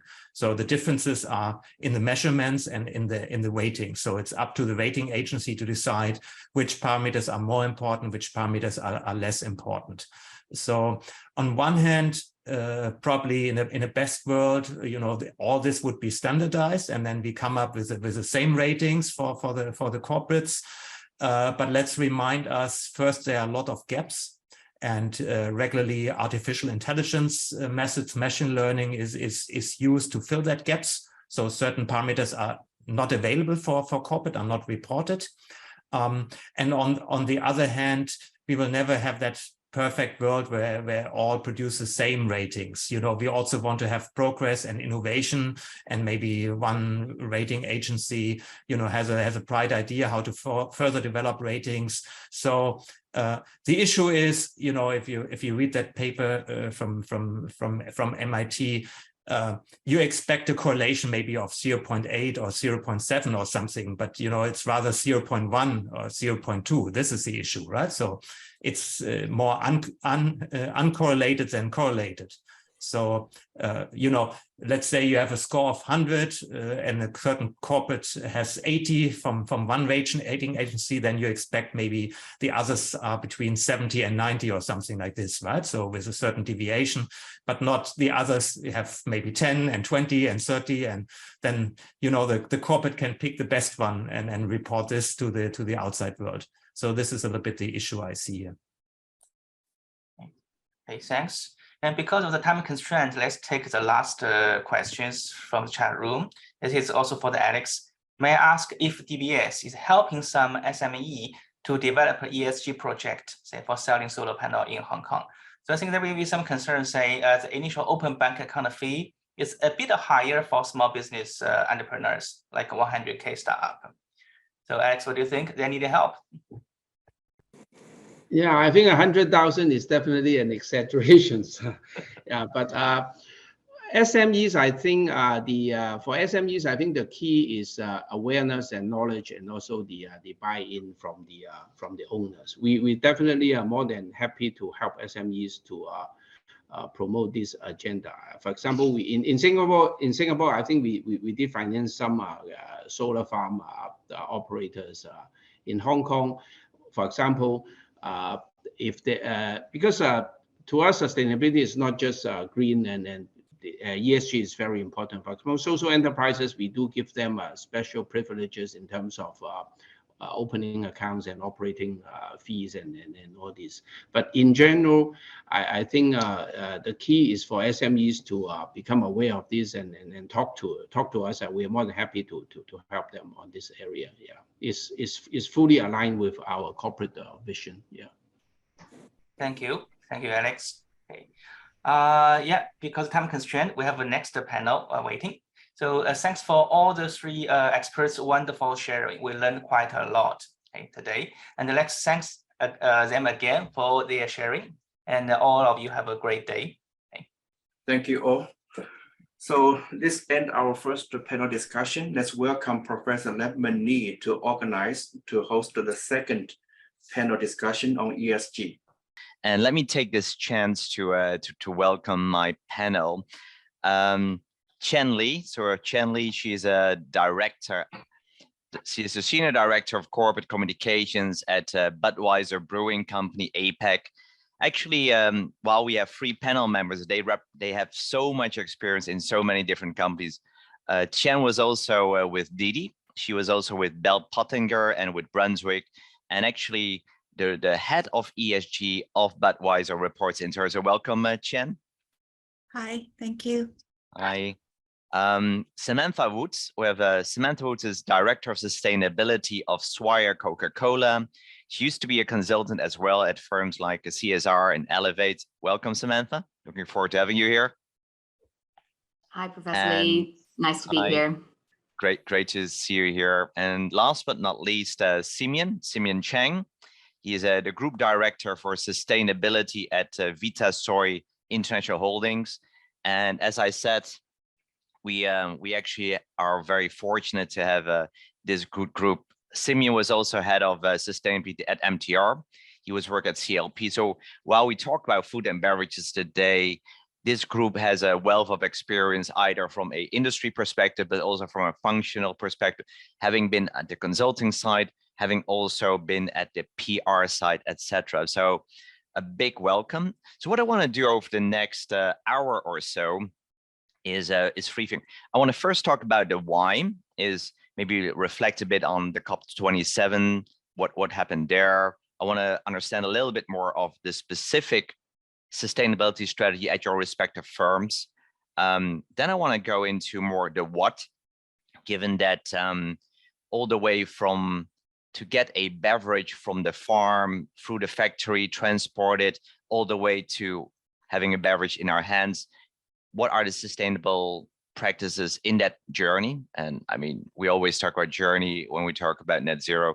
And then the third part, I want to talk about the challenges, how to embed sustainability, how to get buy-in, maybe a little bit also how does technology play a role in food and beverages. So 3 parts. And I'll probably allow 10 minutes at the end for questions. So maybe let's start with some reflect on the why before we go into the what and the how. I mean, we had COP27, we hit 8 billion people on Earth, it's quite a lot. Maybe I want to hear a little bit from each of yourselves around what were your reflections, especially from your respective points of views and firms. And maybe afterwards, if you will, we'll talk a bit more around what's happening in your company. What is your vision? Maybe we'll start with the COP27 reflections. Can I start with Tian, with yourself? Sure. Hi. Thank you, Professor Lee. So for COP27, my reflection is more about nature disclosure. So I heard quite a lot of delegations and participants talking about TNFD. And also when we're still thinking about TCFD, but I feel it's quite related to our company, to our business, because our business is very nature-based. So we use water. We use barley, hops to brew our beer. Pretty much we rely on those ingredients. So actually our company mapped 4 sustainability goals by 2025 to achieve is highly across our value chain. So this is water stewardship, circular packaging, smart agriculture, and also climate action. So pretty much our operation and our business around this 4 goals, and also this 4 goals actually guide us to make our commercial decision and to see if it's a sustainable and a long-term solution to our business. Okay, I leave to Samantha and Simon for their reflection for the first question. No, thanks, Chen. No, that's definitely good to hear about the actions that Budweiser is taking on climate action, water stewardship, circular packaging, and the smart agriculture. We'll go into more detail when we go through the what, basically. So thanks, Chen, for sharing that. Simeon? So I just first of all want to echo what Tian said just now about nature. Obviously, we are in the plant-based beverage space, and so nature impact is also very high on our agenda. So there are international frameworks being developed now for that sort of reporting.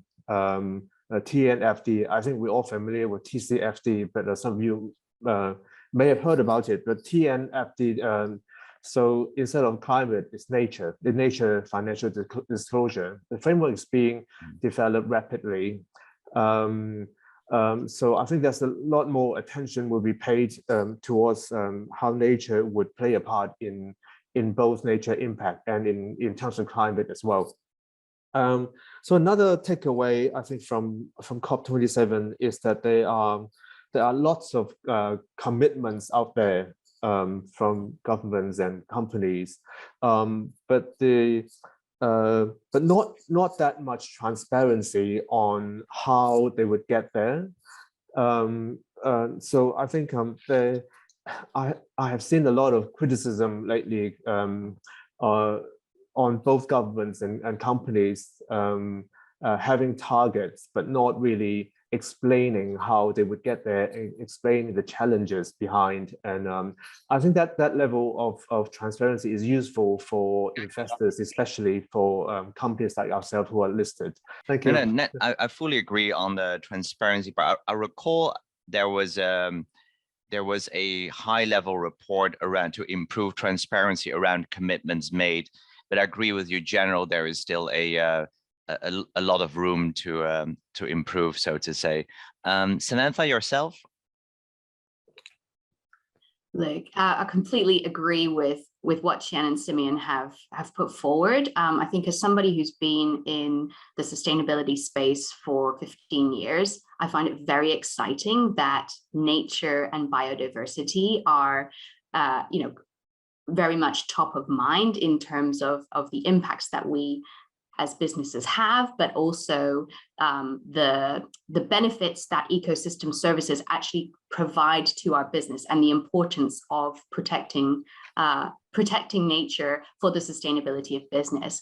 I think a lot of attention is put on the COP as a sort of single point in time, and I think that this year was never going to be as big of a COP as last year. So I think that there were some highlights, I felt, and then there were some sort of disappointments. I think in terms of the highlights, definitely, what Qian and Simeon have expressed, the more attention on greenwashing and calling that out, definitely something exciting as a development. And then also, the sort of start of putting together thinking around loss and damage and countries that have historically contributed the most to climate change, supporting those that may not have contributed as much, but are very vulnerable to the impacts of climate change. I think that's quite an interesting development around sort of tying in the S and the E, so the climate change and the social aspect and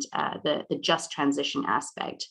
I think that, from a sort of 1.5 degree, keeping that goal alive, I think that there's a lot more to do. And I think that's hopefully, given us a bit of a wake-up call in terms of, how far we still need to go on that goal, and how we kind of need to keep reinforcing that message of, making sure we don't exceed that limit. And I think that was something that was a bit of a disappointment for me in this COP, is that message, didn't seem as strong as it did last year. And so hopefully something for all of us to sort of work on and keep pushing from our various angles. No, thanks for calling it out. I fully agree with you. I think the only other thing I picked up from COP27 was also the African Carbon Initiative for African and other nations to shut down power plants, etc. But I think the question there is also that I remember what was it, 2009? I think the commitment from developed markets was I forgot the exact number. Was it 100 billion? I think we're still far off that. And even if you, by I think optimistic standards, look at that, we may get to 80 billion. That 20 billion, I think it's still hard to get even with the African Carbon Initiative if you look at the current prices of carbon, like carbon credits, I guess. But we happy to hear your views during the discussion around it as well. Maybe let's talk a little bit about your respective firms. I mean, every firm has some sort of commitment, whether it's 2025, 2030.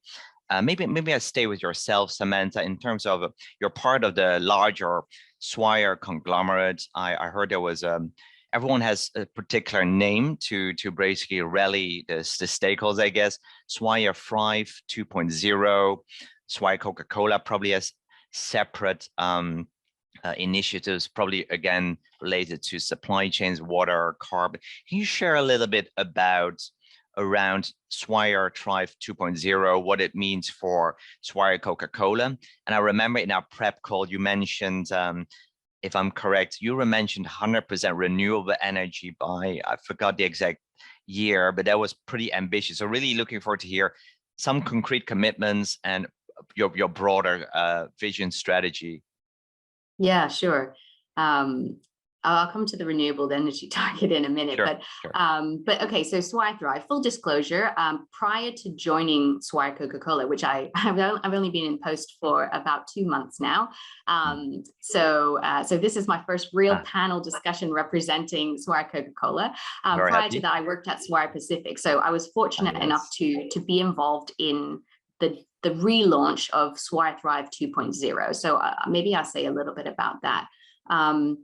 So, Swire Thrive is the sustainability strategy of the Swire Group, and it covers environmental issues and social issues. So, it lays out pretty ambitious targets to 2050.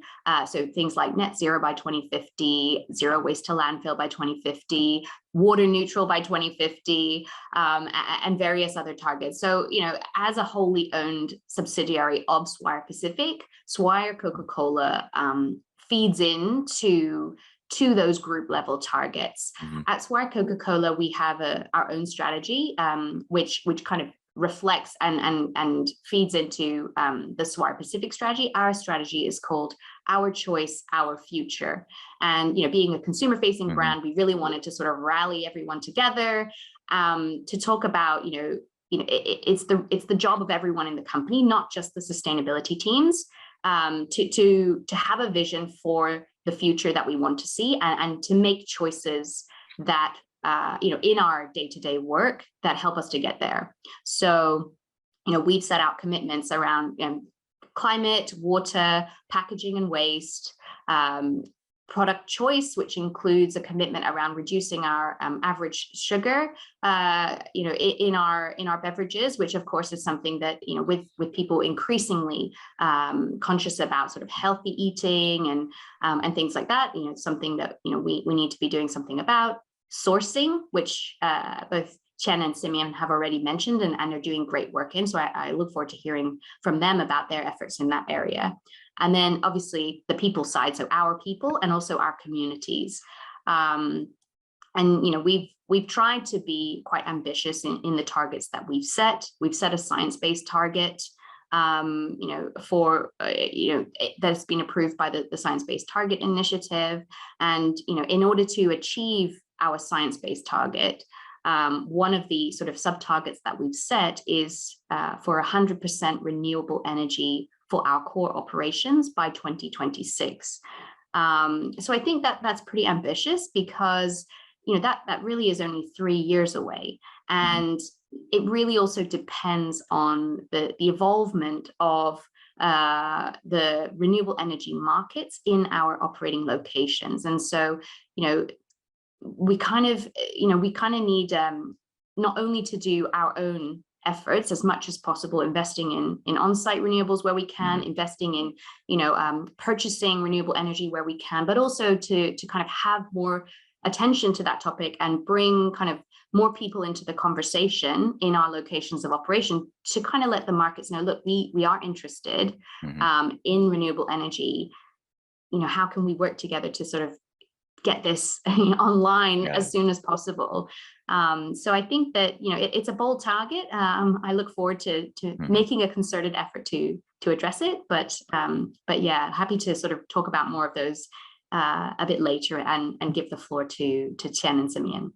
Sure. No, thanks, Samantha. That's actually music to my ears to hear that you are, through your renewable energy target, also impacting and bringing out the right message with your stakeholder. Originally, I wanted to go to Chen, but given that you talked about renewable energy, I was thinking about Simeon, given that way back you worked with CLP. I don't know whether you have any views on that, but if you don't have specific views, then I would love to hear about Vitasoy's sustainability strategy. Yes. Well, I'm representing Vitasoy today, but let me talk a little bit about the ambition going into clean energy as a whole. A lot of the things that we've looked at, say 15, 20 years ago, has not materialized. So, for example, things like clean coal technology, carbon capture and storage is still very much being developed. Nuclear, we had Fukushima that has put things sort of back, holding things back a lot. And then things like gasifying coal to gas, that sort of thing, has none of that has really progressed in the rate that we had wanted it to be, so that we can move towards a lower carbon economy.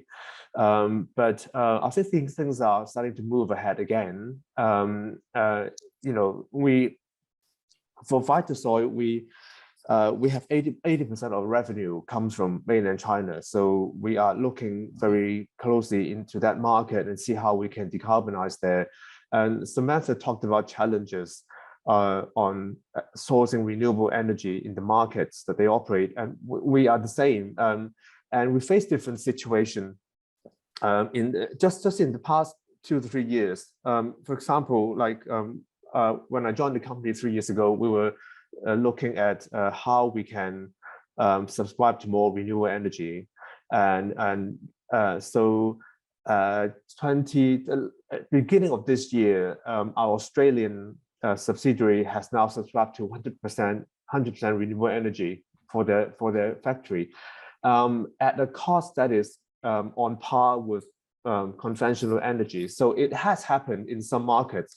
But then when we come back to mainland China, when we looked, say for example, when we looked at it last year, there were some locations where the prices for clean energy was almost on par with conventional energy, and then in some locations there were much more. And then in those same locations, when we're looking at this year, the ones that we thought were on par with conventional energy last year has gone up quite a lot. You know, we are talking about millions more per year of tariff that we have to pay for clean energy. So the market is very, very volatile. So I think going forward, we need to be very careful in how we map our roadmap going forward in terms of energy and how we can reasonably get there. Understood. No, thanks, Rocha. I mean, cognizant for companies sometimes it's difficult to make a commitment, given that there are so many different factors out there that can impact whether you achieve it or not. And then it's of course the role of corporate communications, people like experts like Chen to talk about. Maybe Simeon, last thing about that I want to ask. I was always interested, given that amongst, I think, the 3 companies that are now represented on the panel, probably 80 years ago, Vitasor was a small family-owned business. Now it's a multinational company. Given that we talk about the why in this first part of our panel, what's the reason that Vitasor decided to be such a pioneer, being a part of sustainability indices, doing so much across the value chain? Is there a particular reason? I mean, of course, I guess you attract talents, you attract investors. Is there a specific reason? How did you go about this whole sustainability journey, at least since you joined? What's your view, Simeon? So we see a key role in the plant-based movement, plant-based diet movement. There's a lot of emission there in food and beverage, and we're not trying to convert everybody into vegetarianism or veganism, right. But if everyone can swap out a day of their meal, starting with a day, going to vegetarianism, it already saves a lot of emission worldwide. So the key really purpose of the company is to help facilitate that movement. So by issuing better products, Samantha talked about lower in sugar. We also have targets on low sugar products and lower in saturated fat products. And then we have also developed a Vitasor's own nutrition guideline. And we want to really improve the product portfolio, not compromising on taste, so that people can enjoy using plant-based food and beverages.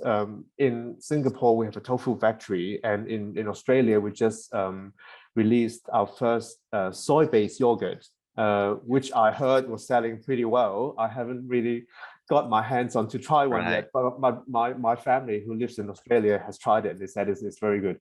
So a bit of advertising there, sorry. So, but I think I think the purpose of the company has now moved towards doing that, and in the same time doing the best we can to improve on our portfolio, on our packaging, on our carbon emission. So and I see it as a question there, also asking where we source our beans from. So I might as well answer that too. We try to source locally as much as we can. So the soybeans in the mainland China market were all from within mainland China.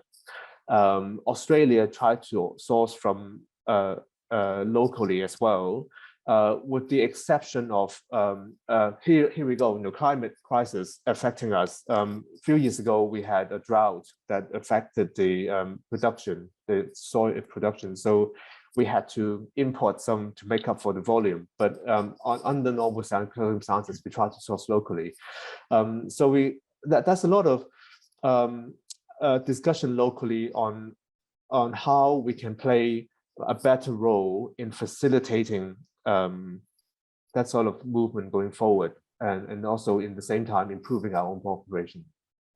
No, thanks for sharing that. And I'm a big dairy fan myself, coming from the Netherlands. So definitely try to get that yogurt. I hope it's some time it will be on the shelves in Hong Kong as well. And so over to you, Tian. I mean, I think so far we have discussed a number of things. Typically, when I do these panels, I think about which UN Sustainable Development Goals are we focusing on today. And if I look at my list, so definitely there is your usual suspect 13, the climate change action, is something around affordable clean energy, good health and wellness, also responsible consumption and production, number 12.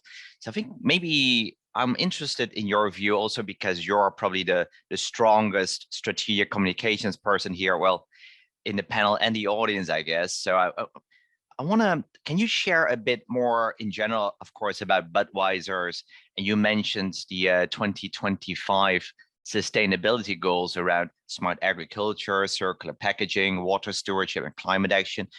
But for you, maybe, can you share a bit more about that? And at the same time, as a PR expert, how do you engage your internal and external stakeholders? I would be interested in hearing that, Tian. Okay, thank you, Professor Lee. So for us, as I mentioned, we have a 2025 sustainability goals as our short-term goal now. It's because the 2025 is approaching. We also have a 2040 net zero across our value chain ambition. So let me, there are something about, let me put it in twofold. One is for the sustainability goals. Why we have this? Because as I said, it's making commercial sense, yep. saving costs in some way. For example, the renewable energy part we have, because to be honest, only less than 10% is our Scope 1 and Scope 2. Majority of our carbon footprint is Scope 3, is our value chain partners, from our value chain partners. So if we ask them to use renewable energy, what kind of a source they have. So if they do rack, actually is our OPEX. But if they do solar panel, as we do in our breweries, that means their CapEx, but we can change our procurement strategy with our partners who actually committed to this low carbon transition to help us to drive down the value chain carbon emission for Scope 3 particularly. But if you ask me from the marketing perspective, you can looking at my background is our first carbon neutral beer from our Wuhan brewery. We achieved carbon neutral for our Wuhan brewery last year. Is the first one in China for beer industry, and also the first one in the global AB InBev network. So for Budweiser, actually, we have a different brand, maybe stand for different, like this is our marketing campaign, different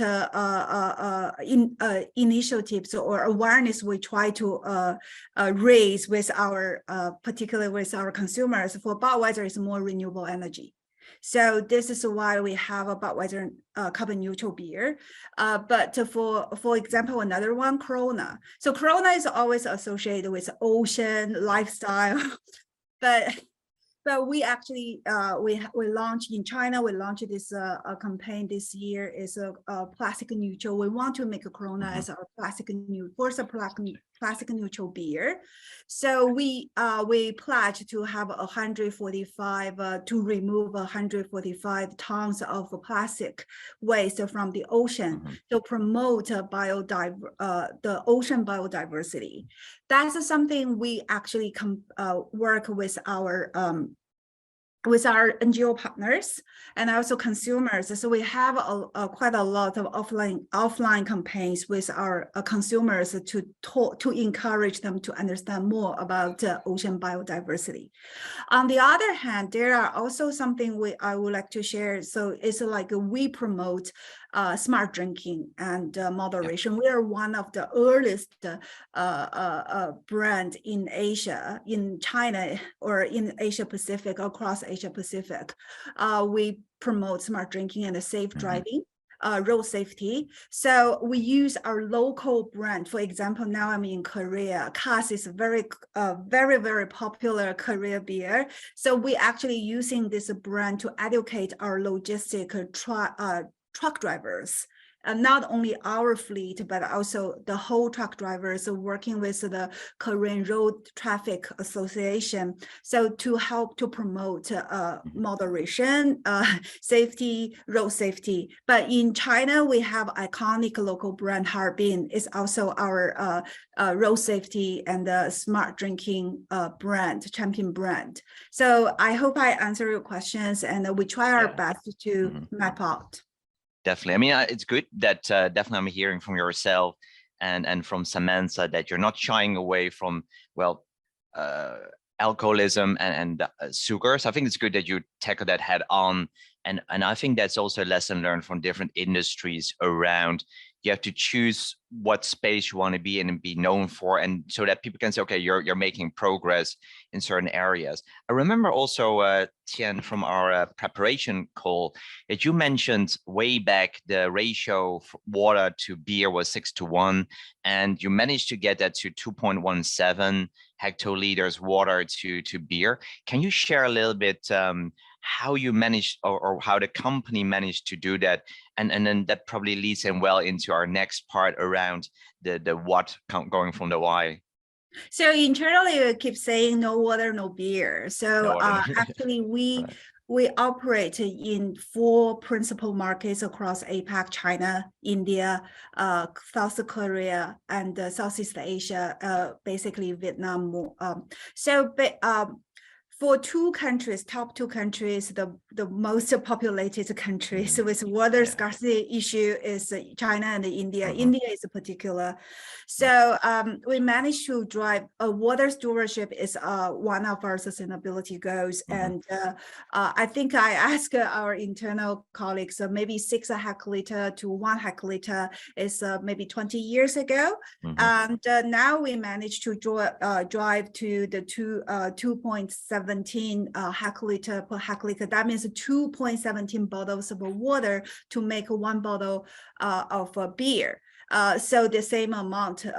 So there are some reason in China, maybe we perform better because different municipal, different provincial government, they have the better policy about water usage or middle water usage, and then you can treat yourself without, for example, in Nanning actually we managed to have a 1.12 hectoliter water to 1 bottle of for the production of a beer. Why? Because in Nanning, the municipal government allow us to treat our water within our brewery, and then we can direct to the artificial lake to help to clean the road. It's like some municipal usage of the water, so that we managed to do quite a while with that. But on the other hand, in India, there are some uneven distribution of the water resources in the country. So we work with World Resources Institute using their aqueduct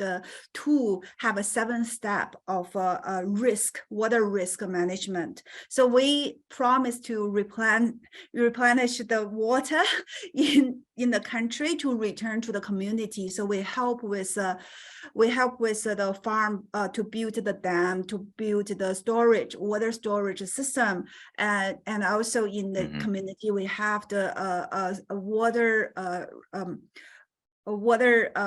pond in the next to the farmland. So also the technology come into the place. Afterwards in India, we have a zero liquid effluent facility. So helping to have a reuse, recycle our water inside our brewery to comply with the local rule and the law for the environmental policy. So pretty much we keep investing, but I guess come to short for water is more the awareness. Most is about awareness, and the second one is about the policy, working with the government. The third one basically is investment in the new technology. No, thanks for sharing. Actually, we'll probably have enough content to fill 2 panels, to be honest, because we only did our first part of the discussion. We'll definitely go for lunch separately to go through it. Let's go to, we have now talked about the why, the big pictures, and now go to the what. I mean, there's a whole journey all the way from, as I said, from the farm to the factory. In the factory, there are discussions around sustainable manufacturing, as you talked about the packaging, the waste and water management, and then there is a part from the transportation to the end customer. Maybe can you choose some of the highlights that you see, whether it's in relation to your firm or the industry itself, in that broader value chain, whether it's packaging or whether it is having cars where you have lighter batteries so that you can have more storage. Maybe I'll go to Samantha first, and then Simeon, and then Shen, back to yourself.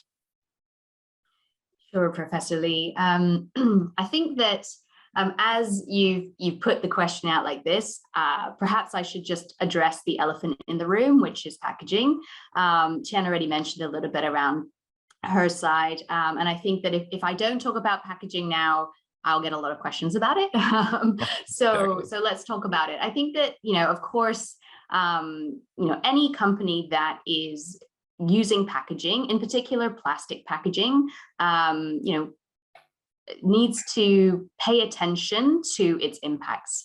And we all know that if not properly captured at the end of its life, there are some pretty severe environmental impacts associated with packaging going into the oceans, right? So I think that the Swire Coca-Cola's approach is in line with the Coca-Cola company's sort of global approach and the targets that they've set. What we're trying to really do is look at packaging from a kind of holistic perspective, kind of a systemic or a systems thinking type of approach. So the targets that we've set, that we've publicly committed to, include increasing the recycled content of our packaging. So at least 50% of our primary packaging, which is our bottles, for example, will be recycled material by 2030. By 2030, we also have committed to collect and recycle one bottle or can for every one that we're selling. And then by 2025, we're hoping to ensure that our packaging is 100% technically recyclable. So by doing these things, what we're trying to do is even from the design stage, so figuring out, well, how do we make sure that these bottles are technically recyclable? So, that we're minimizing the amount of materials that are used. We're making sure that we're using, one example of an easy switch, although not so easy when it comes to changing kind of the consumer perceptions, but an easy switch that we've made recently is transitioning from green Sprite bottles to colorless Sprite bottles. Because when you collect a bunch of plastic bottles in a recycling bin, that green color actually makes the value of that bag of recyclable material less.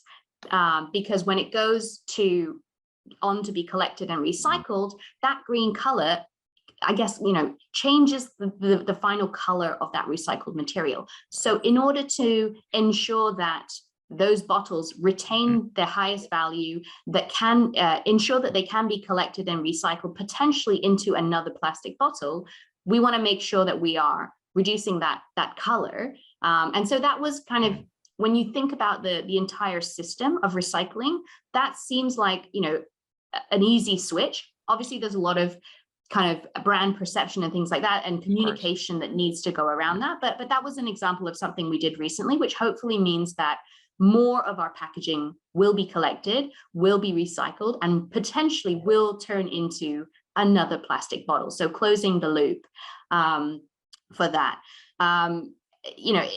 We are doing what we can to reduce the amount of packaging that we're using. So by making our bottles more lightweight, by reducing, the size of our labels, all these little design aspects can contribute to actually reducing the amount of material within one plastic bottle. And then on the other side, you can't just make sure that bottles are, recyclable, technically recyclable. You can't ensure that, you're using that recycled material, so thereby creating a demand in the market for recycled material. You also have got to work on the post-consumer side. How do you make it easy for consumers to understand what they should do and remind them to put those plastic bottles into the right bins? Okay, we put labeling, clear labeling that helps consumers to understand that. We are trying to work with multi-stakeholder groups to kind of understand that recycling ecosystem and a bit better. We, at Swire Coca-Cola, we've invested in a food grade plastics recycling facility called New Life Plastics. It's a joint venture between us, waste management company, and a recycling sort of expert. So, we're looking at trying to improve that recycling infrastructure within Hong Kong.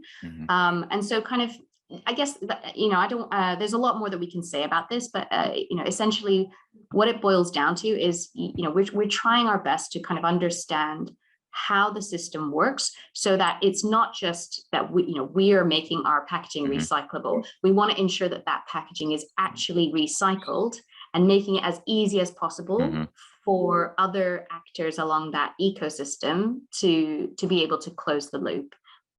Got it. No, that's really great to hear that there is a part around education. It's not just we do our work and then the rest we'll see what you do with it, but at design that you already think about that it's 100% recyclable. You think about the value even. So that's really great to hear in my view. So thanks for sharing that, Samantha. Maybe Simeon, which part do you want to focus on? The farming part, the transport part? Happy to hear what do you see as key from in this whole journey? Some interesting developments to share with the group. Yeah, well, packaging is really a big issue, but I'll touch on farming a little bit. But let me just make a few remarks on packaging first, just to echo what Samantha said, and also give a bit of perspective on another type of packaging, which is paper carton, and we use a lot of that. Right. Yeah, but first of all, let's complete the story on plastic. So we have another. We are also changing our water bottle to colorless bottle, as Samantha said. Clear bottles are a lot more recyclable. So we're doing that, and it's all recycled PET. It's all our PET already. So we're going to make it better by turning it into colorless bottle soon. But another challenge we face is shelf life, because of our plant milk range. The clear bottle, the shelf life goes down by quite a lot, and would consumer accept that? And with the logistics that go behind it, storage before it goes to the shelf, before it go to consumers, would it work with a shorter shelf life, or can we find a solution to use clear bottles and then still protect the product? So we're working on a solution. There are a couple of options that we're looking at, but different challenges. But we are actively looking at that. So I just want the audience to be aware that sometimes it's changing from colored bottles to colorless is maybe not just as easy a switch as for some products. It's more challenging for some products than others. Water is probably easier. And then paper cartons. Vitasoy is the company who introduced the Tetra Pak carbon paper cartons into Hong Kong, and we do use a lot of it. So we do feel a responsibility in trying to find a solution for that. It is efficient because of shape of it, and it's lightweight. You can pack a lot more in transport and in storage. So it's efficient in transporting it and in using. But the collection of it is not as mature as plastic and other, say, aluminum cans. It can be recycled with the right facility. So the design, the most common design now is it's a paper casing, and there's an aluminum layer with sort of a resin that sticks it together. But there are technologies that can separate the three components and then have them recycled and reused. Now we really need those facilities to become more widely available for awareness to increase and a willingness for participation, because we do need to ask people to cut open the carton, wash it and dry it before they put it into the recycle bin. Otherwise it will go foul in the day, and you can imagine the smell and the hygiene problem that comes with it. So that is something that we are working on. We've done a lot of work in that in Hong Kong and progressively in the mainland market now.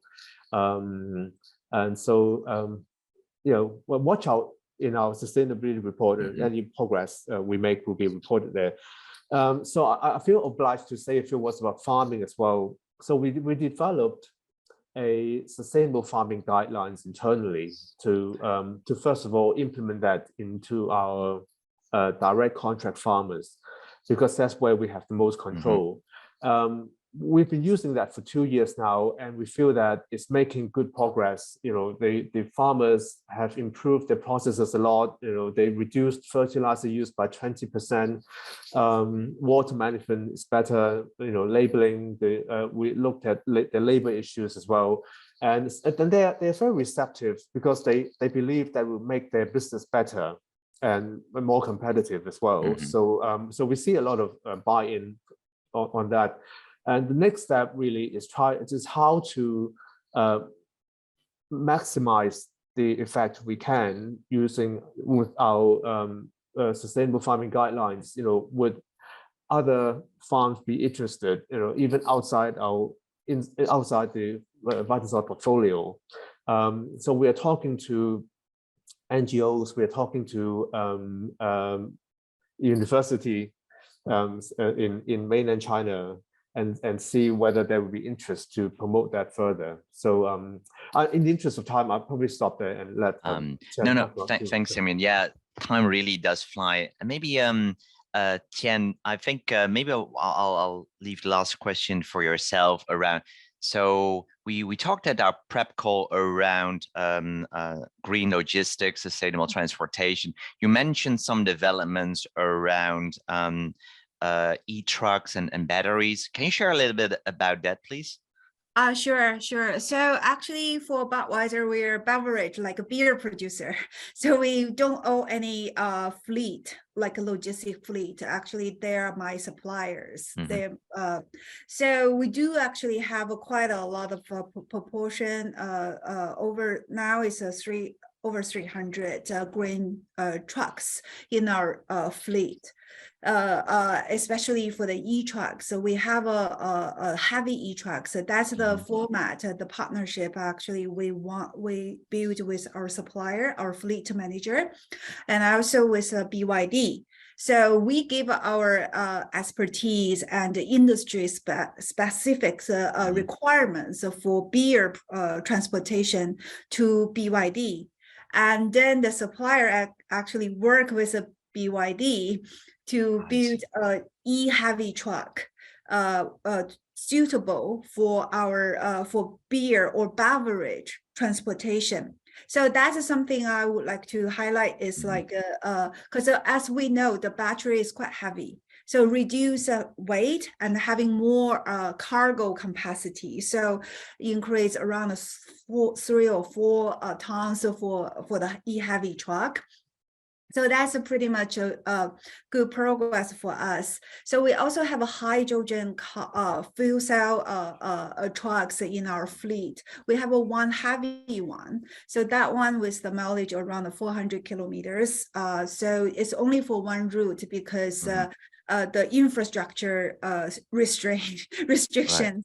Right. So but we want to make more progress, but this is not only for us, it's more for everyone in this game. So the key players, including the government who actually design and plan, arrange the infrastructure, either for the charging station or is for the hydrogen fuel cell refuel station. So our challenge is we can have as much as possible for what we want for the e-trucks or for the hydrogen, but the mileage or the technical, we need a more technical breakthrough to make it happen in our fleet, because we do have a fixed a route of our transportation. I cannot change it in order to do the sustainable way, because it's not making any business sense for us. But again, I feel it's quite progress in China.